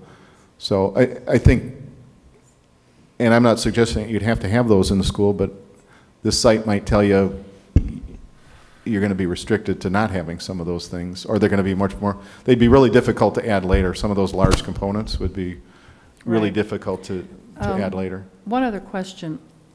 This site, everyone has been referring to it as a site for a large secondary school. That's the language that we've heard for a long time. And that's what the plan, the 3 options are that have been chosen. But if this board were to look at the potential of putting a junior high, a 2-year junior high on this site, like say an 8-9 school instead of a 3-year expandable eventually to a 4-year, the site should probably work pretty well for that if that were one of the options, wouldn't it? Because you're cutting down the size that you need for the building, you're cutting down the practice fields, you're cutting down everything. You're only going to have to deal with 1,100 students instead of 1,600 or 1,700. So if we decided to add that back into the mix, this site would work. I would say the smaller the building and the less parking you need, it would work better. All right. Yes, and I still would be concerned about the restriction between the 2 parcels because if you were going to do that, I think I would lean toward the building zone on the east parcel. So you still might have some separation issues from practice fields and things like that, but yeah, I mean, generally, the smaller the school, the better it would fit on this site. All right, thank you. I appreciate the time. Madam Chair. Jamie. Just to follow up on what Sandy asked about the building, suiting the building to the site. What if instead of having the full 110 acres, you just had the east 25, which was, I understand, the original parcel purchased by the school district back in the 50s anyway. Would that be sufficient size for, say, an elementary school in the future? The site we're on right now is 40 acres, but this site had some steep slopes and some woods on it also. So it did not, the Rivercrest site didn't have 40 usable acres. I guess the simple answer would be we've done elementary schools on 15 to 20 acres of usable property that would, so yes, I think the east 25 acres would probably be a good site for an elementary school. And then my other question too, if you flip to the slide that shows both the wooded and the steep slopes, and we have that odd shape, piece that separates the 2 parcels that's not owned. There's no woods on there or slopes indicated, and that's not because they don't exist. It's just that you didn't bother drawing them on there because it's not owned by the district. No, we only showed on your property. That site has, the slopes continue up that, it's a hilltop. That's what I was getting at. There's a small flat area on the top. A simple purchase of that property there wouldn't necessarily give us more flat area. No, and the reason it wouldn't solve a lot of the issues is, oops, I went the wrong way. If you look at this plan, on one side of that little parcel, there's really steep slopes going down to the west, and on the other side of that little parcel, it slopes down pretty dramatically to the east. There's some extreme slopes there. I think there's probably 30% slopes on that little parcel too that would create that barrier where you really couldn't develop that area anyway. Because as you go west, you can see you go right into the steep slopes. And the more property line we have, the more problems it poses with trying to move dirt around and bulldoze and grade it. Right, right. Okay. Mary? Mark, I'd like you to talk about, as I'm looking at this in Concept A, and thinking about the potential of, Sandy talked about grading the site, and I appreciate her questions about that because people misconceive that we can just flatten the whole thing, which we can't do. We still have to manage the water and so forth. We have restrictions as well. But if we handled this to the best that we could with the grading, and I'm looking at the tennis and the parking by the tennis. So I'm assuming, well, I know our Phi-Ed program would use those tennis courts that are over there. So during the day, students would be walking to and from those tennis courts and the school building as part of the Phi-Ed program. The parking, as we've talked about before, as I understand, correct me if I'm wrong, that parking, because of the 1650 size of the school, would have to be used for parking during the day. And so on your one map, it says it's about half a mile from the tennis courts and the parking to the building zone. But tell us what that walk would look like for students if we did whatever we could do with grading. Well, I think we suggested a drive coming off of UU here, and again, we were assuming we could get an access there, and that access could be just a secondary access. It could be gated. It could be a right in, right out, or it definitely would have to be some improvements to that intersection. But I think as you came in, if you took that drive from the tennis area over to the building zone, I think unless, again, you're going to have, there's some ups and downs in there. So I don't think you'd fill or cut everything. So I think you'd, as you go across the site, if you look at the diagram with the elevations on it, you're gonna go down, up and down. Now the road would have to be designed to certain standards for grades on a road in winter conditions. So if you had a path along the road, it probably wouldn't be really extreme, but it probably wouldn't. It'd be difficult to meet strict ADA. It may be difficult to meet some of those requirements as far as accessibility if you were going to go walk that.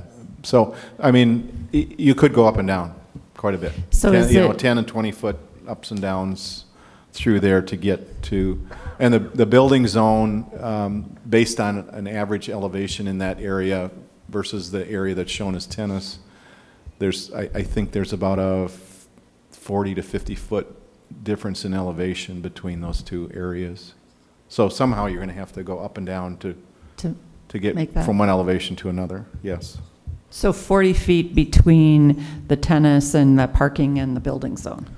Yes, I think if you look at the elevations on here, yeah, it's 40 to 50 feet average from one area to the other as far as elevation change. And over half mile, it's not extreme, but in between there, you've got some ravine ups and downs in between there too that you'd have to deal with. Can you also talk about the eastern portion of this property with the building zone and the safety and circulation of that with buses and car traffic and how you'd see that working? Yeah, and I didn't really mention that because I'm trying to look at these as concepts, but when you look at and this is part of a design issue as well as a safety issue as well as a cost issue, is number one, coming in off of Crosby, which I think would be necessary as a main entrance. Yeah, I think you'd have to do major improvements to Crosby from the site up to UU and probably at the UU intersection. And it would be challenging to control The buses, you can tell where to go and how to come in and out of the site, but students and staff, I don't think you can tell them exactly where they have to go. So Crosby goes down, winds through the neighborhood, and then you can actually connect back into town that way. So I think there'd be issues from that standpoint. I think that street probably isn't designed for anything but really low density residential traffic. And then buses, we like to get separation for bus areas. I guess the easiest way to put it is it would limit the flexibility for choices on how you could run the buses through there and pick up kids and come out and not conflict with student and staff traffic. It would be more challenging because of that. And one just last comment. A 2-year school on this site, just when we use the number 550 per grade level, we're talking about 1,100 students. And just to keep that in mind, that's the size of our middle school. And an addition has been proposed to add on to that if both 8 and 9 were in that school. So it would actually be larger than that middle school. So I still think of it as a large school, not as large as the 1,650 student population for a 3-year high school. We just need to keep that in mind. And for the middle school, we would still be looking at phy-ed and activity fields. We heard Aaron Moen talk about the middle school athletic program as well, and certainly we have almost 50% of the students participating in that, and it takes significant outdoor fields, which we don't have enough of at the middle school presently, so just to keep in mind. Any other board member questions, comments? Mark, I just have one. Frequently I hear from people similar to the question that Sandy asked, not necessarily about balancing the site or bulldozing the site, but what about bringing in fill? Can we bring in fill to fill in those areas, and what would the cost be to fill in areas where there have the huge topography changes yet keeping the elevations at the existing sight lines, or property lines? First of all, when we look at developing a site, we always want to try to what we call balance the site. In other words, you cut and fill and get the fill from on site, which if you ended up doing anything like that on this site, I would recommend you do only from a cost standpoint. But so actually bringing in the fill, I don't think really changes anything. It's just a different way to look at it. But the bottom line is you still have that fall from one side of the property to the other. It doesn't matter how much fill you bring in, you still have to have, one side's going to be at one elevation, one's going to be at the other. How you get the fill and manipulate the land, I don't think really makes a difference. So if you chose to bring in fill, it would just be a more expensive way of doing that. I don't think it would change how you could develop the property. Okay, Does that answer your question? Yes, thank you. Did you have something, Jamie? Well, the final question I had was also, you mentioned, I think, in regulatory, was the roads aspect. So there would be no certainty we would necessarily get a secondary entrance directly on UU, or do you think that that would be relatively easy to get? I think it depends on how many improvements you made to UU and how much, again, it comes down to dollars and cents. If you said we'll build a 4-lane road from what is it, Highway 12 on one side down to Carmichael on the other, you know, then that road would be able to handle a lot more traffic. But, you know, again, is that feasible? You're talking millions and millions of dollars for something like that. I don't know. All I can tell you is the county said there would be substantial improvements required. So it depends. I think it depends on how much you were willing to improve UU. I mean, where we've shown that entrance is probably the best location from a sight distance standpoint as the road moves up and down. But I think you'd have to put in substantial improvements to have any access there. Or they could put a median in and make you go where you could only come in right and go out right. That's another way to control it. Or it could, it's hard to answer that question. That's one of those things that's really difficult on the site to answer. And I think it's difficult for the county to respond to until you you would tell them it's going to be this size of school and it's going to have this many kids. And so they know, and then you do a traffic study and figure out what would need to be done. Thank you. Thank you, Madam President. Sandy? I just have two other questions. If you bulldozed this and brought in fill, which is another idea, and tried to level it off as much as you could, in the areas where you could not level it off, could you do bridges? Like that gully that's on the southeast corner, the one that I know you probably can't touch because it's more than 30% grade. Mm-hmm. Can you do a bridge across that? Because you said that the parcel on the other side of that, on the southeast corner tip, is a really good flat parcel. To get to that, could you bridge that? Which parcel are you talking about? Talking about the gully on the southeast corner, the one that says extreme slopes. On the southeast. southeast? The big long one. Oh, that one is not a gully. That's a hill. That's just goes up from the low point about where you see this this parking area right here, and you go up to the top of this area here. That's where that's about 70 to 80 feet, and it's all up. Straight up. Yeah. But that, you said that's where the flattest parcel was? Well, Or did I this area misunderstand right you? here is one of the nicest pieces of property. But it's on top of a hill. But it's on the top of a hill with 30% slope, so I don't think you can, I don't know You can't then, okay. how you'd get to it. All right. It's very, very isolated, and it's really right in those people's backyards. One other comment then. You're talking about the road changing. I know Crosby is a residential road, probably needs some work there, and if they let you do something off of UU, we would have to pay for the road, I understand that. But isn't that a problem that we're going to have no matter what site we try to build a building on? It could be. Yeah, it definitely depends on, I mean, you're in a growing area where there's, I mean, there's traffic issues. I've noticed that just being up here, and I've, in discussions with the city and stuff, I know there's heavy traffic on a lot of streets around here, and so that could be a potential in other sites that we've looked at in situations like this. Yeah, there's improvements. I mean, we had to do improvements here, right. But they weren't relative to the project. I would call them substantial, but not extreme.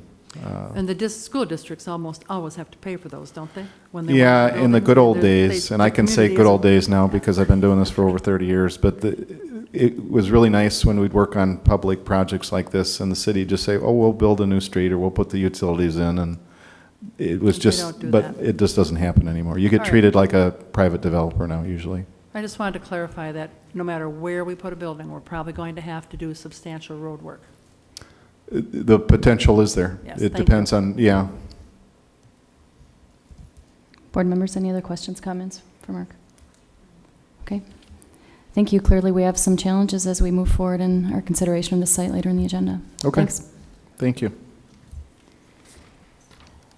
The next item on the agenda is a citizen's request to speak about non-agenda items. I'd like to call Pat Sabin forward. Pat, can you please come to the microphone and give us your name and address? We'll give Mark a second to clear out here.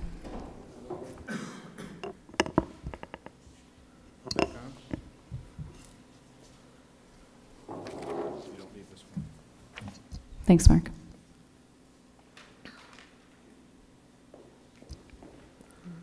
Thank you, Pat.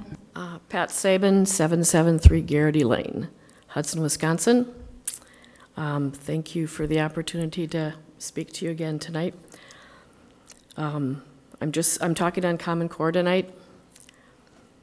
As I'm sure you know by now, Common Core state standards are being challenged in most every state, if not every state. Hopefully you are familiar with why thousands of people across the nation believe Common Core to be detrimental to the children, teachers, school boards, schools, and nation. Federal control of education, invasion of privacy, and cost are the main concerns. I will not go into the horror stories coming in daily of what is being taught in our government-run schools. I pray that you are paying attention to them and do not dismiss these stories as isolated events. The Hudson Board of Education, being the essential link between the citizens and the system, is charged with many responsibilities, including legal, civic, social, economic, moral, and ethical. Among other things, the board is to be broadly representative and open-minded. What puzzles me is with most of the votes I have seen in my short time watching board activities, it is extremely rare for a vote not to be unanimous. Most dissenting votes tend to come from one board member, making it appear the board is simply a rubber stamp rather than acting as individuals. Please do not go along with Common Core state standards just because it is the path of least resistance, you think everyone else is doing it, or possibly because the school superintendent thinks it is a great idea. There have been hearings across the state on this issue. Perhaps it is time for the board to hold public hearings so you can see and hear firsthand why we don't want it. I doubt very much most parents are aware of the data mining that will be taking place, the cost to implement and sustain, or how this is changing, again for the worse, the face of education in America. The board should recognize the public schools belong to the people, are supported by the people, and are designed to carry out the wishes of the people. This is why you were elected. The people are saying they do not want Common Core state standards. Are you listening, or more accurately, who or what are you listening to? Independent of that fact, I'm also puzzled why the schools want Common Core. Billions of dollars have been thrown at public schools for years in an attempt to aid and improve education, all resulting in failure. Why are we giving the federal government another chance? I know some of you still believe this is a state-led project. Let me ask you, have you ever been asked to sign a form that you did not read word for word, if at all, that you just took someone's summary of what it said because you didn't want to take the time to read it? Of course you have. Why did you want to become school board members? If there are any teachers here, why did you want to become a teacher?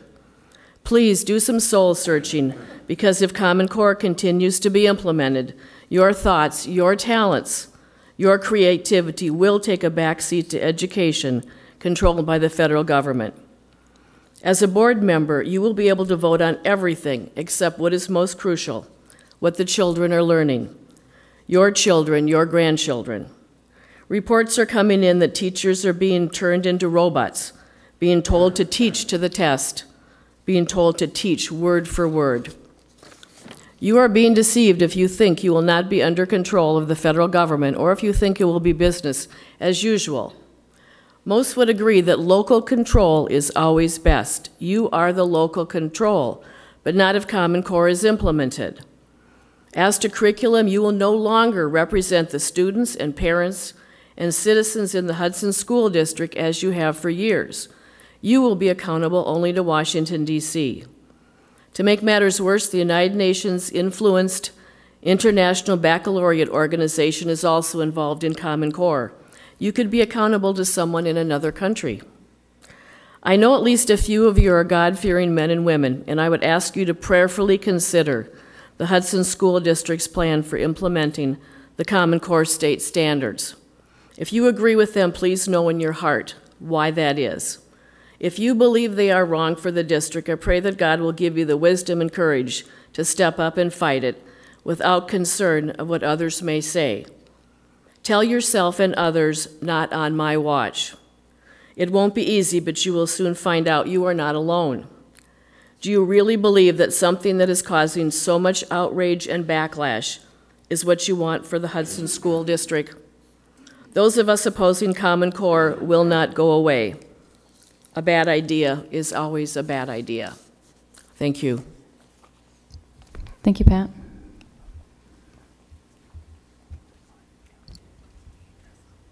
Okay.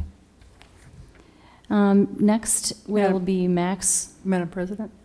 Oh, I'm sorry, someone else is going to speak. Can we speak to her when we're done? Yes. Okay. Thanks, Andy. Max, can you come forward to the mic? Max Krieger, and can you tell us your full name and address, please, and then you can speak to your item? My name is Max Kruger, and... Kruger, I'm sorry. Thank you. And your address? 427 South Fork Drive. Thank you. And you wanted to talk today about BYOD, bring your own device. Go ahead. In school, we get to bring our own devices if we have them, but not all of us have them, so I believe it might sometimes make it hard for the teachers if everyone's on their own device. So like, say someone's on an iPad and someone else is on a non-name brand device, it's not the same. So some kids, if you don't know how to get onto, say, some internet site that you're learning on for math, it'd make it hard for the math teacher to figure out. So I was wondering if the district could do something to maybe have everyone have access to somewhat of a large number of the same type of device. I think it might make it easier on the teachers. Yeah. Thank you, Max.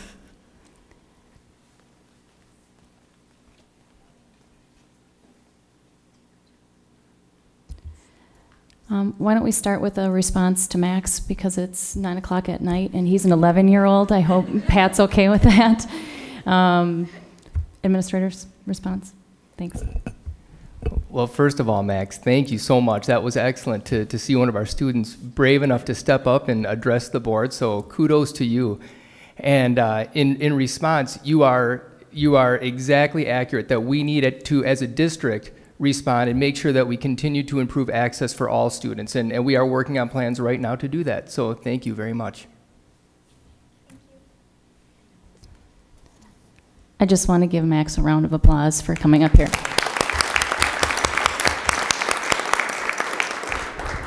Nice job. Administrator or board member response to Pat's concern about Well, I'll start it off and then I'll hand it over to Sandy Kovach. You know, the important thing for the Hudson School District and for our students is to have strong learning targets. And so that those learning targets would align with HSD 2025 and prepare students for their future. And Sandy has made a number of presentations both at the committee level and at the board level about the Common Core standards, which she can address in just a minute. But Pat, I would encourage you and invite you to meet with Sandy Kovach, Director of Learning Services, and myself, so that we can show the standards to you and talk about those standards in relationship to student learning. So Sandy? Just briefly, it would be that our process does have a lot of local control in it when we're designing our curriculum and instructional processes. So we do look at standards as part of that, the Common Core standards as well as other national standards, and of course our local Wisconsin state standards in many of our curricular areas. And then in addition, we do research on best practices and trends in those areas. We do site visits looking again at what's out there as high-performing schools in the area and in the state. And then we also spend a great deal of time looking at a variety of resources, and all that is done with teacher committees, with administrative staff on there, and we have lots of input from all of our stakeholders as far as what we design. And as Mary had said, designing our learning targets, we design many of our own assessments, and then we can see from our performance throughout the district on a variety of tools, from our ACT to our advanced placement, that we are performing at high levels with what we have designed in the district. Thank you, Sandy. Sandy, did you want to speak to that? I'm sorry. Yeah, I just want to make some comments about Common Core. Before I got on the board, I'd never heard the term. I didn't know what it was. I have grandchildren in the school district, but I'm not as involved in their education as I would be if they were my own kids. So I had never heard what it was. So I started doing some independent research about what it was. I share the concerns that Pat has, that many other Americans have and are coming up with almost weekly. One of the math professors and one of the English professors who were on the original committees to come up with what the core standards would be, to formulate the tests, what the curriculum was going to be and how the math and English was going to be taught. Two of those professors dropped out of the process before the process was completed because they were so concerned about the direction that the standards were going. The math professor felt that the direction that the standards were going with this committee, who was going to set it for the entire country, there was no way you could teach kids in the grade school at the way these standards were going to be set up. It was just going to confuse the kids. Well, now, of course, that's turning out to be true. Many of the schools that originally went into Common Core, and I think there were 40-some that originally signed up immediately because the federal government was waving the big money carrot out there. It was hard for schools to say no to that money, and so they said yes. Many of those schools and those school districts, actually the whole state, has now backed out. Indiana is one. I believe Massachusetts is another one. There's a number of them, and it's growing monthly, that are saying enough, we can't do this. Part of the problem is the expense, the cost, that it ends up costing the districts for all of this required testing. I have a son-in-law who's a teacher in the 5th grade, been that for 15 years. He says that the teaching to the test mentality that Common Core pushes, because there's so many tests going on, that the teachers have to give up their ability to be creative in the classroom and have to figure out how to teach their kids so that their kids are going to pass the tests with flying colors, because the teachers' evaluations are based upon the performance of the kids. So if their kids don't pass these Common Core tests, which are now standard throughout the country, then that makes the teachers look bad, and it could affect their ability to even keep their job. So the teachers are frustrated by this. They feel they have to teach to the test and can't teach the way they were taught to teach, or with the creativity level they would like to teach. I know that there's discussion, and people will say that this isn't a federal program, but in fact it is. The federal government is reimbursing the states for this. Part of the problem that's the states that are having, that have dropped out of it now, are the expenses. Once the federal government quits paying for this, and the federal government is only going to pay, I believe I read maybe for 3 years, they're going to kick in money for this process. Once that money stops from the feds, the states have to pick up the bill. And what the states are finding out is it's going to be millions of dollars to comply with all these things that are coming out of the Common Core program.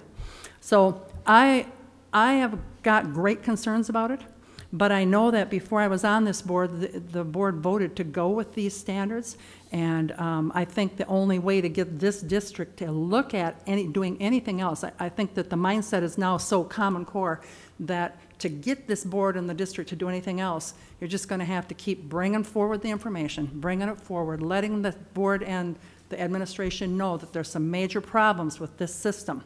The last thing I'll speak about is the data mining aspect of this.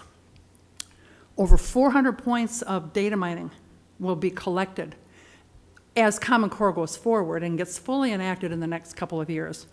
That data mining, there's a big stink about it right now. Some states are backing out of it because of the data mining. They'll keep track of everything your kid does in school, everything, every disciplinary action, if they're on medications, if they've got illnesses, what courses they've taken, the grade level, where they've performed, everything goes into a big database. And I think the company I believe the company is called Pearson, that is going to be keeping track of all this data. And if you think for 1 minute that your kid's data is going to be private, it's not going to be. When you get the federal government involved, getting all this data together on all of your kids, and also they're going to be looking for data on the kids' parents. One of the questions that I had, just thinking of the federal government and the kind of data they want, my last physical exam, one of the questions on my doctor's form was, do you have firearms in your house? That has nothing to do with Common Core, but it does indicate to you the kind of data that will eventually be asked for, okay? So the data mining is a huge deal to me, and I'm against it, but I don't know how you're going to get anybody here to even think about being against it, because the DPI is so for it, and administrators get into that DPI mentality, and it's hard to change that. But I thank you for coming to speak. Mary? Madam President, Vice President. You know, I certainly want to just take it back to the local level, because what's important for Hudson students is their learning. What's important for Hudson teachers is the learning targets that they use. And there is a difference between standards and assessment, and then there's curriculum as well.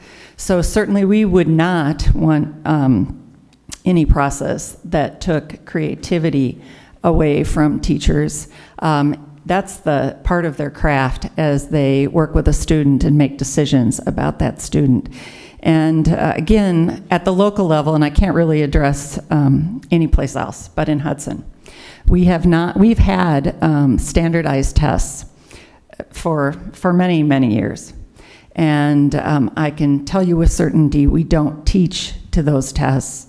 We use it to help with trends over time to look at how to improve our program. But again, those learning standards, learning targets, help to support the curriculum for our students so that they can learn and be prepared for their future in the world.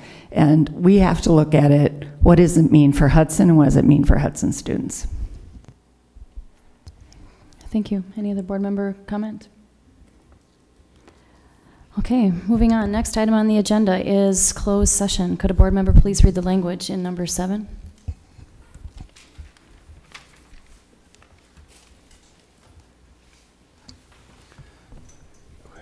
Madam Chair. Jamie. I move that we adjourn to closed session pursuant to Wisconsin Statutes 19.85, paren 1, paren E, for the purpose of deliberating or negotiating the purchase and/or sale of public property. Motion by Jamie. Second.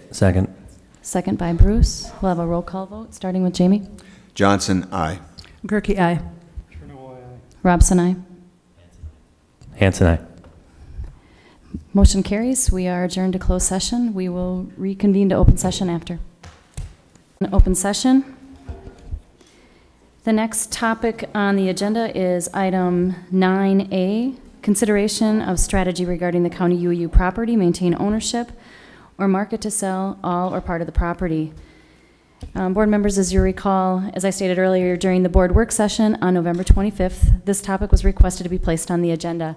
Mark Belke from Hoffman has presented concept plans that speak to the suitability of the site for construction of a large secondary school. Technically, a school can be built on the property, but the question is whether this is the best site for that investment. So with that, I'll turn it over to Tim if you have anything else, or we'll open it up for discussion about. I don't have anything else to add. Okay, board members, do we have any commentary based on the information that was presented from Hoffman and where we want to go? Bruce. So just, briefly, we've talked a lot about this in some of the work sessions, and obviously had the presentation again here this evening, and there are enough challenges out there. I think the point that is interesting here is it's not necessarily stating that we are, inevitably selling this. It means that we are open to consideration and understanding what we have for an asset, right? So, personally, I think with the challenges that we have, the fact that we've got, a lot of additional time that would be spent just, continuing to kind of mill through what we've got with this particular site, I personally support at least exploring and considering what the strategy would be for potentially marketing and or selling this site at some point in time if we felt it was something that made sense. Thank you, Bruce. Other board member comments? I would just concur. I think that based on the presentation tonight, what we also heard at the work session, I think was basically that perhaps the ideal use for this property might be residential, but I think we should get some idea of what the value of it is and then determine whether or not it's worthwhile to pursue other properties or just proceed with developing this property or doing another option. So I think we should be looking into it and exploring it and doing an appraisal or whatever it takes to get some idea of what that asset. And I would personally be looking at maybe separate appraisals, one for the 25-acre parcel and one for the 85-acre parcel in case we wanted to sell only one and not both. Thank you, Jamie. Other board member comments? Dan? Madam Chair, I was just going to suggest what Jamie just stated is that I'd like to a certain extent, look at these two parcels together, but also as separate parcels through that process, just so if we do decide to dispose of one, you know, we may or may not decide to keep the other parcels. So I would be open to that. Thank you, Dan. Madam President? Sandy. With the understanding that this vote that we would take is not a vote at this point to market the property and sell it, that right now we are looking to determine what the value of this asset is that we have. With that in mind, I will go along with accepting a motion to do that. Thank you, Sandy. I would concur with my fellow board members. I think determining the value of that asset and looking at the two parcels independently as well as potentially together, but just determining those individual values will help us maximize that return to the taxpayer and really kind of know what we want to have as far as a site out in that area for future expansion, maybe more at an elementary level. Do you have some idea of it? Do we have some idea of a time frame then for when we'd be able to get a report back? I think we have a work session in late January. And I don't know if that would be doable. Yeah, we could possibly have that for that January work session. Yeah. Madam Chair, then I guess I would move, if we need a motion and the administration needs that guidance from the school board, that I would move the district administration look into determining a value for the UU property as a total property as well as separate parcels.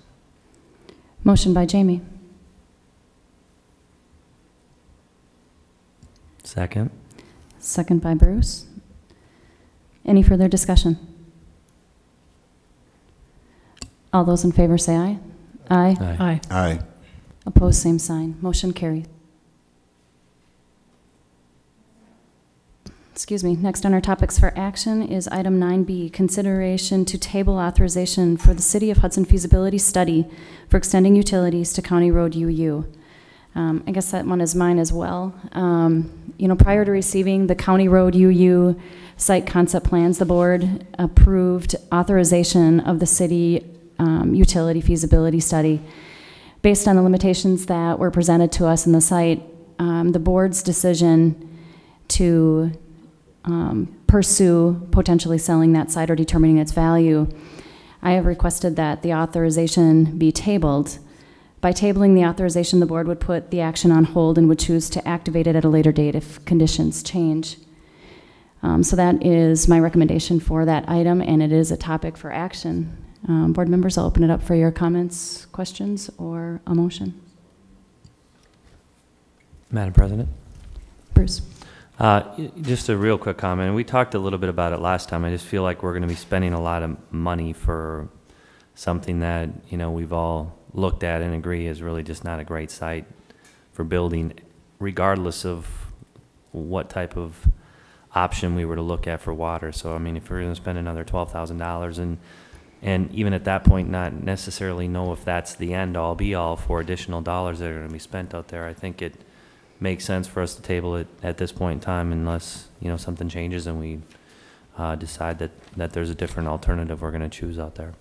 We can sure choose to activate it at a later date based on our previous approval. Jamie.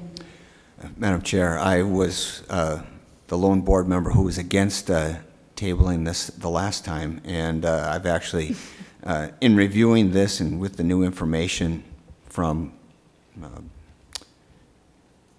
the concept plans, I think that it would be better to table at this time. And also in light of the communication plan that the district is going to have and getting feedback from the community, I think that also could add some value before we make this expenditure, and which I think should be done only after we're very certain that we're going down this road. Any other board member questions, comments? Is there a motion? Madam President? Sandy. I would agree that this should be tabled. I've made the motion to table it last time. I would do that again this time for a different reason, though, than I did last time. But if we're going to look at UU to try to determine the value and what the best use is of that property for us, then we should probably table this until we have the answer to that other question. Thank you. Madam Chair, I would move to table further consideration of the authorization for feasibility of extending city utilities to the county UU property. Motion made by Jamie, second by Dan. Any other further discussion? All those in favor say aye. Aye. Aye. Opposed? Motion carries. Next item on our topics for action, item 9C, plan to address substitute teacher shortage. Jamie and Andrea. Okay, well, because of time, I think I'll just turn it over to Andrea. This was brought up at actually Facilities Committee, but that's because initially Personnel Committee was canceled, and but this issue came up with the shortages of substitute teachers, and so Sandy, who sits on that Facility Committee but also sits on Personnel, heard this, and so to me, this is a reasonable plan, something that would keep us competitive and keep the quality substitute teachers coming to this district. So I'll let Andrea explain. Okay, so since the start of the year, we have had a significant shortage of substitutes, and we are not the only district in the area. It's an entire regional issue, and multiple districts, again, are having this substitute pool issue. We are trying to be very proactive in this and are taking multiple steps, both procedurally, that have already been implemented, and then this proposal tonight, which would modify the compensation, which we hope will significantly increase our pool, or at least increase it to the point that we are more able to fill our vacant positions. There's 3 components to this proposal. The first one being the increase to the substitute daily rate. It would increase the daily rate for substitutes who are certified teachers from $100 a day to $110 per day. It would not apply to those who hold 4-year degrees, which is also a new component of our procedural, or of our process in the district, where we are accepting 4-year degree individuals. But again, they would continue at the $100 per day rate, and only certified teachers would be getting the $110 per day. That's number 1. Number 2, an incentive to work additional days. Our proposal here is that any substitute who works more than 30 days in a given year in short-term assignments will be eligible for a $5 increase to the daily substitute rate for the remainder of that school year. Just a caveat that this was not our initial or our desired option. We had proposed 2 options to the committee. The first option being one where it would be much more of an incentive, arguably, where it would if you work 10 days per month, you would get additional $10 for every substitute position that you maintain those 10 days per month. Unfortunately, based on our ASAP program, which is our substitute program that we use at the district, an automated program, we're not able to do that automatically. So it would have to be a manual entry, and therefore it would not be feasible for the district to implement at this time. Therefore, we went with our backup option of option B. Which again is any substitute who works more than 30 days in the school year in short-term assignments will be eligible for the $5 increase for the remainder of that school year. The last component is extra class assignments. If a substitute is required to work multiple assignments during the day, which results in the substitute working extra class hours as compared to a normal teaching load, that substitute will be paid an additional $18 per extra period assignment, up to a maximum of an additional $36 per day. So this would address primarily the secondary level, middle school and high school, where oftentimes we do have teachers working the entire day without any kind of break, and this would recognize that. Thank you, Andrea. Board member question, comments for Andrea? I just wanted to add to Andrea's last comment about the extra class assignments that we are paying these substitute teachers with the assumption there would be a minimum of 5 hours in the 8-hour school day, and many times they're teaching 7 or 8 hours. Yes. This would add some additional pay, and we do that for teachers that we already have full-time on. When they're teaching extra periods, we give them extra pay, correct? Correct, at this exact rate. Yeah, okay. Madam Chair, question on the sort of the cost/budget side of this. Is this, I don't recall if this was something we contemplated with the budget. Do we have a sense of what we're looking at for total dollars potentially with this change? Is this within what we can afford? Well, we've got, when we look at the under number one option A, that wouldn't exceed 65,000. Mhm. Option under number two, the option B is a little bit harder to pinpoint, but I'd probably put a range of somewhere around 20 to 35,000, somewhere in there with that. And this isn't something that we could plan into the budget at that point in time. Sure. As Andrea mentioned, we're Yep. kind of seeing some reductions in the amount of substitutes available. So these are things that were not planned into the budget. Madam Chair? Yes, Bruce. So we have to know what our annual estimated budget is, though, for substitutes, correct? I mean, what we average? Yes. Mm-hmm. So, I mean, this is a 10% increase, basically, right? On top of that? Right. Give or take. I mean, I understand there's some other variables there. And I know this isn't anything we really had too much discussion on. I wasn't in part of that other meeting, but to me, $10 just doesn't seem like it's going to move the needle a whole lot. I don't know if there's other things that we can be doing to try and find a way to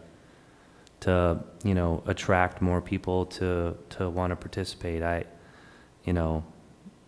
To me, I just don't know enough to really say that I am comfortable supporting this if it's really not going to have that much of an impact, or I don't know. I just don't feel like it's enough for me to understand really what. Sure, and I think definitely this is our best attempt at this point in time to address the situation from the compensation standpoint, but again, having already made many changes procedurally. Not only increasing the turnaround time from the time that they walk in the door to getting them on our substitute rate, but also opening the door to four-year degree people, and then cleaning up our list of substitutes so that we have a more accurate pool. So we have that, and then by increasing our rate to $110 a day, it puts us only second to Stillwater in the immediate area. And for example, Somerset's at $95 a day. So by adding additional, from 100 to 110, $15 difference, it may make Hudson more appealing as compared to Somerset, which would get us that substitute. So in terms of comparables, this would put us in a good position. Sorry, one other question, I guess, and maybe for me to feel more comfortable with this, I'd just like to see some more data around it. Like how many substitutes are we generally seeing? How many are we short?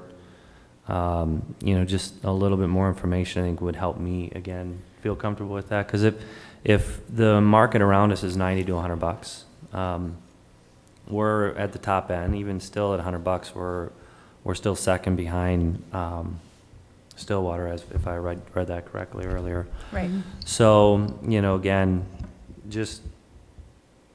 I personally, I'd like to just see some more data around it. That's just my preference. And I can certainly, I have some general information. The one wrinkle that we have in terms of the fill rates is that we don't, the way that our ASAP program operates is that if an internal teacher takes over a position, or they have multiple internal teachers taking over a position for the day, it's considered filled under the program.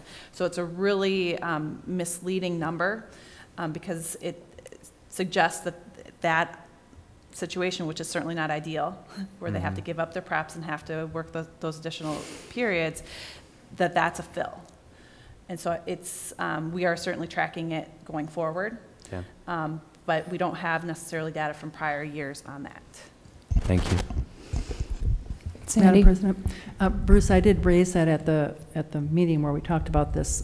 My concern too was, we'll do this, and what happens if this doesn't resolve the problem?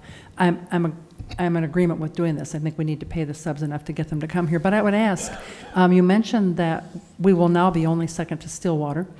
How are you going to let the current pool of subs know that we've done this, so that when they get that call, they choose us over some other, like Somerset or some other district? Fortunately, ASAP program does provide for, when they log in, alerts to be coming up on the screen. So basically, it'll notify them in that way. In addition, we'll certainly have other communication to the substitutes because we do have a contact information that we'll be able to let them know and roll out the plan once. Will you be emailing them something or to bring it to their attention? Or Yeah, we will be bringing it to their attention. Okay. Can you put it in big red letters that flash? Flash and do as much as we can to call to Come their here, attention. come here, come yes, here. we are trying. Okay.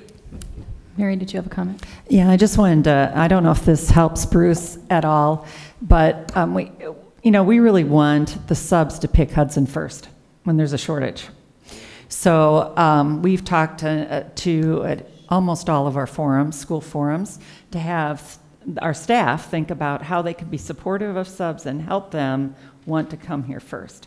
So we've done that. We've done procedural things. We've changed who the pool could be to make that larger. And then we looked at this. We reviewed this with the teacher advisory committee and didn't get a lot of feedback, but we did get quite a few nods that they felt, based on their conversations with guest teachers who are in our schools, that this would be a good step. So, the other thing with the rate is that it has not been increased since 1999.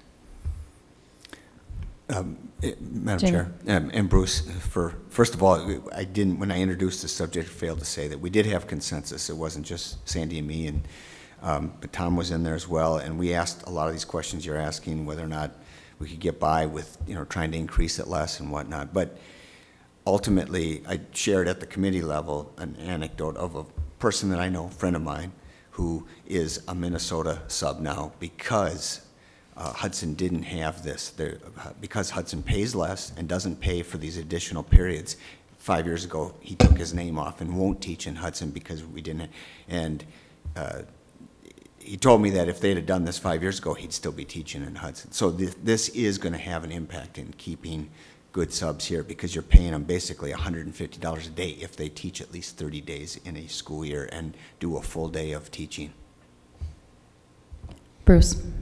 Just a real quick comment, and I appreciate all the responses and the comments. I just don't have enough information to support it tonight, but I certainly appreciate the fact that you guys have done some due diligence with that, and I trust that you guys make good decisions as well. Board members, any more comments, or is there a motion?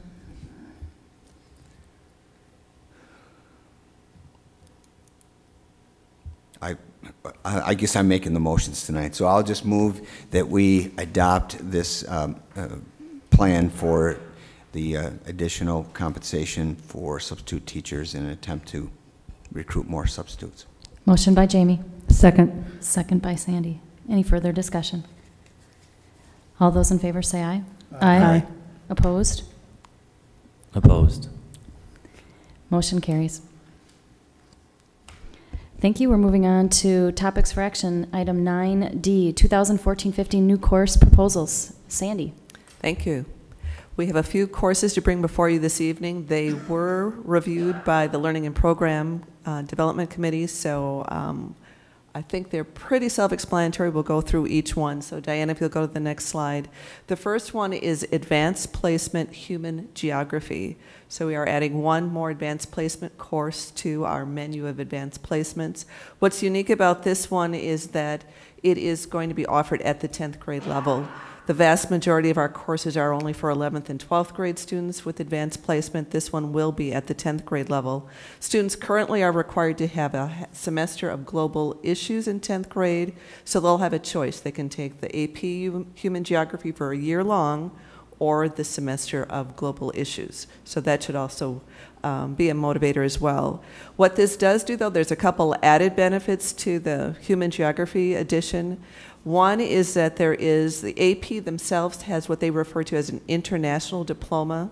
And so by adding this course, students could pursue that AP international diploma. And it requires students to have a mastery of several AP exams in the areas of world language, English, global perspective, which this one now meets, and then science or math. So that would be one option.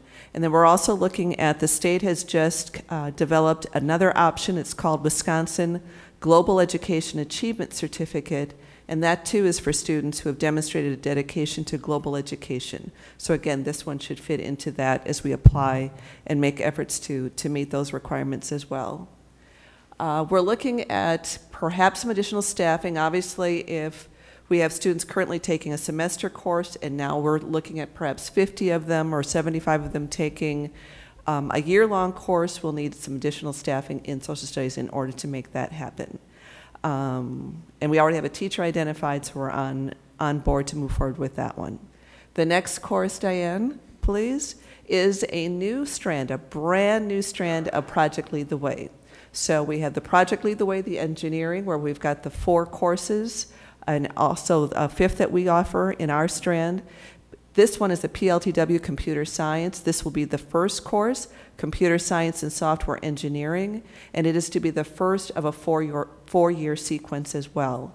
We have staff members currently, yesterday and today, at the state Project Lead the Way conference looking for more information on this course. It's so new, there's not a lot of information, but just to know that it would have the same quality curriculum as our other PLTW classes. Students would take an end-of-course assessment so they could earn college credit. And the news today out of the conference was that this course would also qualify for mathematics credit, which will be really needed as we look at those 3 years of math for students in 9th grade, their class of 2017 and beyond.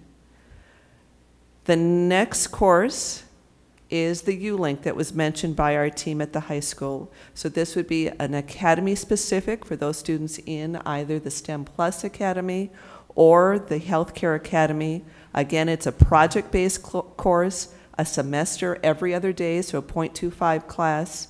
And again, it's looking at students going through a project-based scenario where they're looking at an industry or a career that with an issue or problem and going through a process that then they will take and apply to their junior and senior year as they work towards their capstone project. Again, we're looking at a minor addition of staff there in order to meet that requirement in every other day. Just remember, if it's an every other day, that means a .2 teacher can teach 2 sections of a course. So that's why we would not need much of a requirement with the 150 expected students for that. The other 2 are revisions that I'm bringing to your attention this evening. One is an AP Physics that would become, or that Physics E would become AP Physics 1 and AP Physics will become AP Physics 2. The College Board themselves is changing this course, making it into 2, and so we're going to make that adjustment and make our Physics E become the first course, and then our current AP Physics become the second course. So it's a redesign from the College Board, and this is how we're planning to implement it.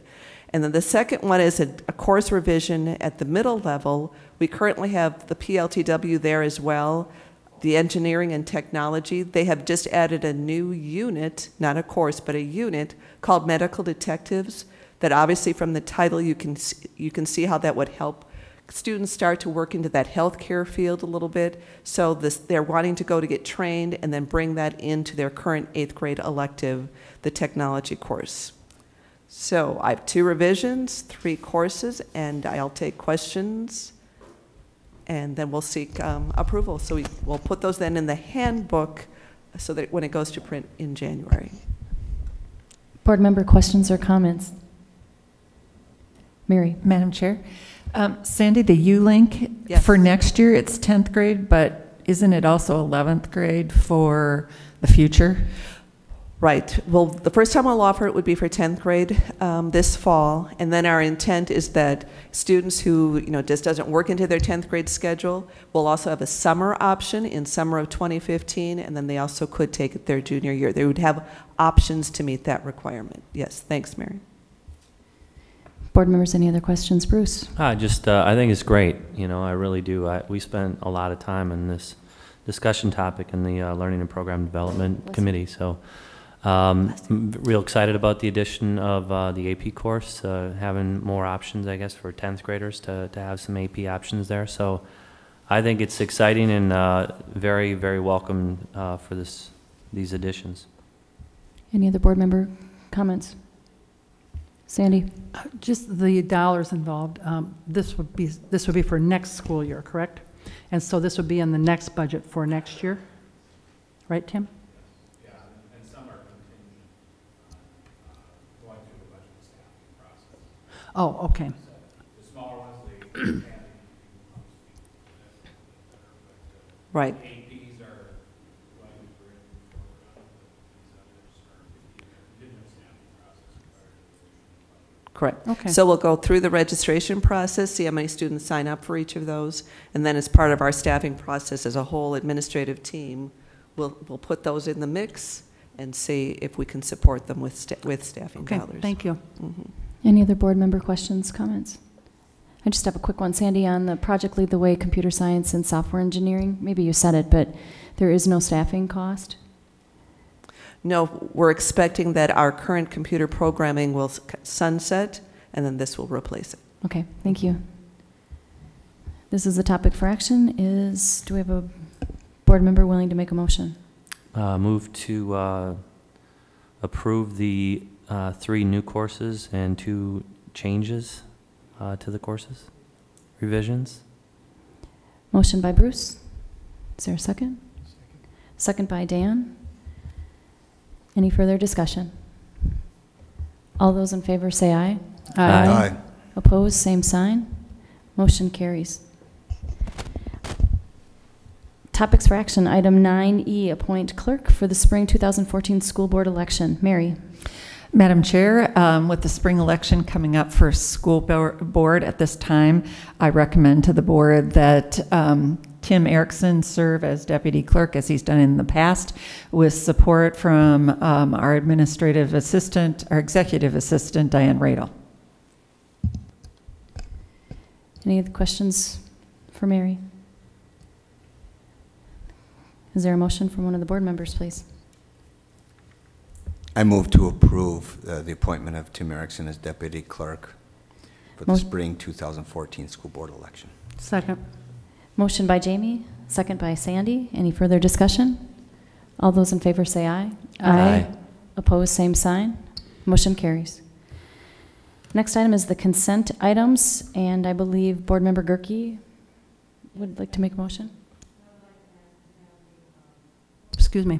I'd like to have the November 25th minutes of the special board meeting removed from the consent agenda before we vote on the other items. Okay, those will be moved to item, bless you, 9G. Does a board member have motion for the consent items, including item number 1 to read approval of November 12, 2013 board meeting session minutes, and then including items 2 through 5, as well as the financial obligations of the district? I move to accept the consent items with that change. Second. One moment. Sandy, can you amend your motion to include those financial items? Oh, I'm sorry. Thank you. I move that the Director of Financial Services be authorized to pay the bills in the amount of $2,408,959.91. Along with? Along with the other consent items. Motion by Sandy, second by Dan. Any further discussion? All those in favor say aye. Aye. Aye. Opposed, same sign. Motion carries. Topics for action, item 9G is the approval of the November 25th, 2013 special board meeting work session minutes. If Board Member Gerke could read the amendment. I'd like to make an amendment that we add the word whether to take action at the same board meeting into the minutes of the November 25th meeting, to clarify what we actually did at that November 25th meeting. So it would read in number 6A, it would read, there was board consensus to also consider other properties for a school site as alternatives, and whether to take action at the same board meeting on putting the county UU property on the market. Excuse me, let me reread that. There was board consensus to also consider other properties for a school site as alternatives and to take action at the same board meeting on whether putting the county property on UU on the market for sale. Motion by Sandy on amending the minutes for the November 25th, 2013 special board work session. Do I have a second? Second. Second by Bruce. Any further discussion? All those in favor say aye. Aye. Opposed, same sign. Motion carries. Board members, with your permission, will forego the committee report since the majority of that work was included in the other pieces of the board meeting. Can I have a motion to adjourn, please? So moved. Second. Wow, okay, we have a fight here. Motion by Sandy, and I know I heard a second from Bruce. All those in favor say aye. Aye. Opposed, same sign. Motion carries.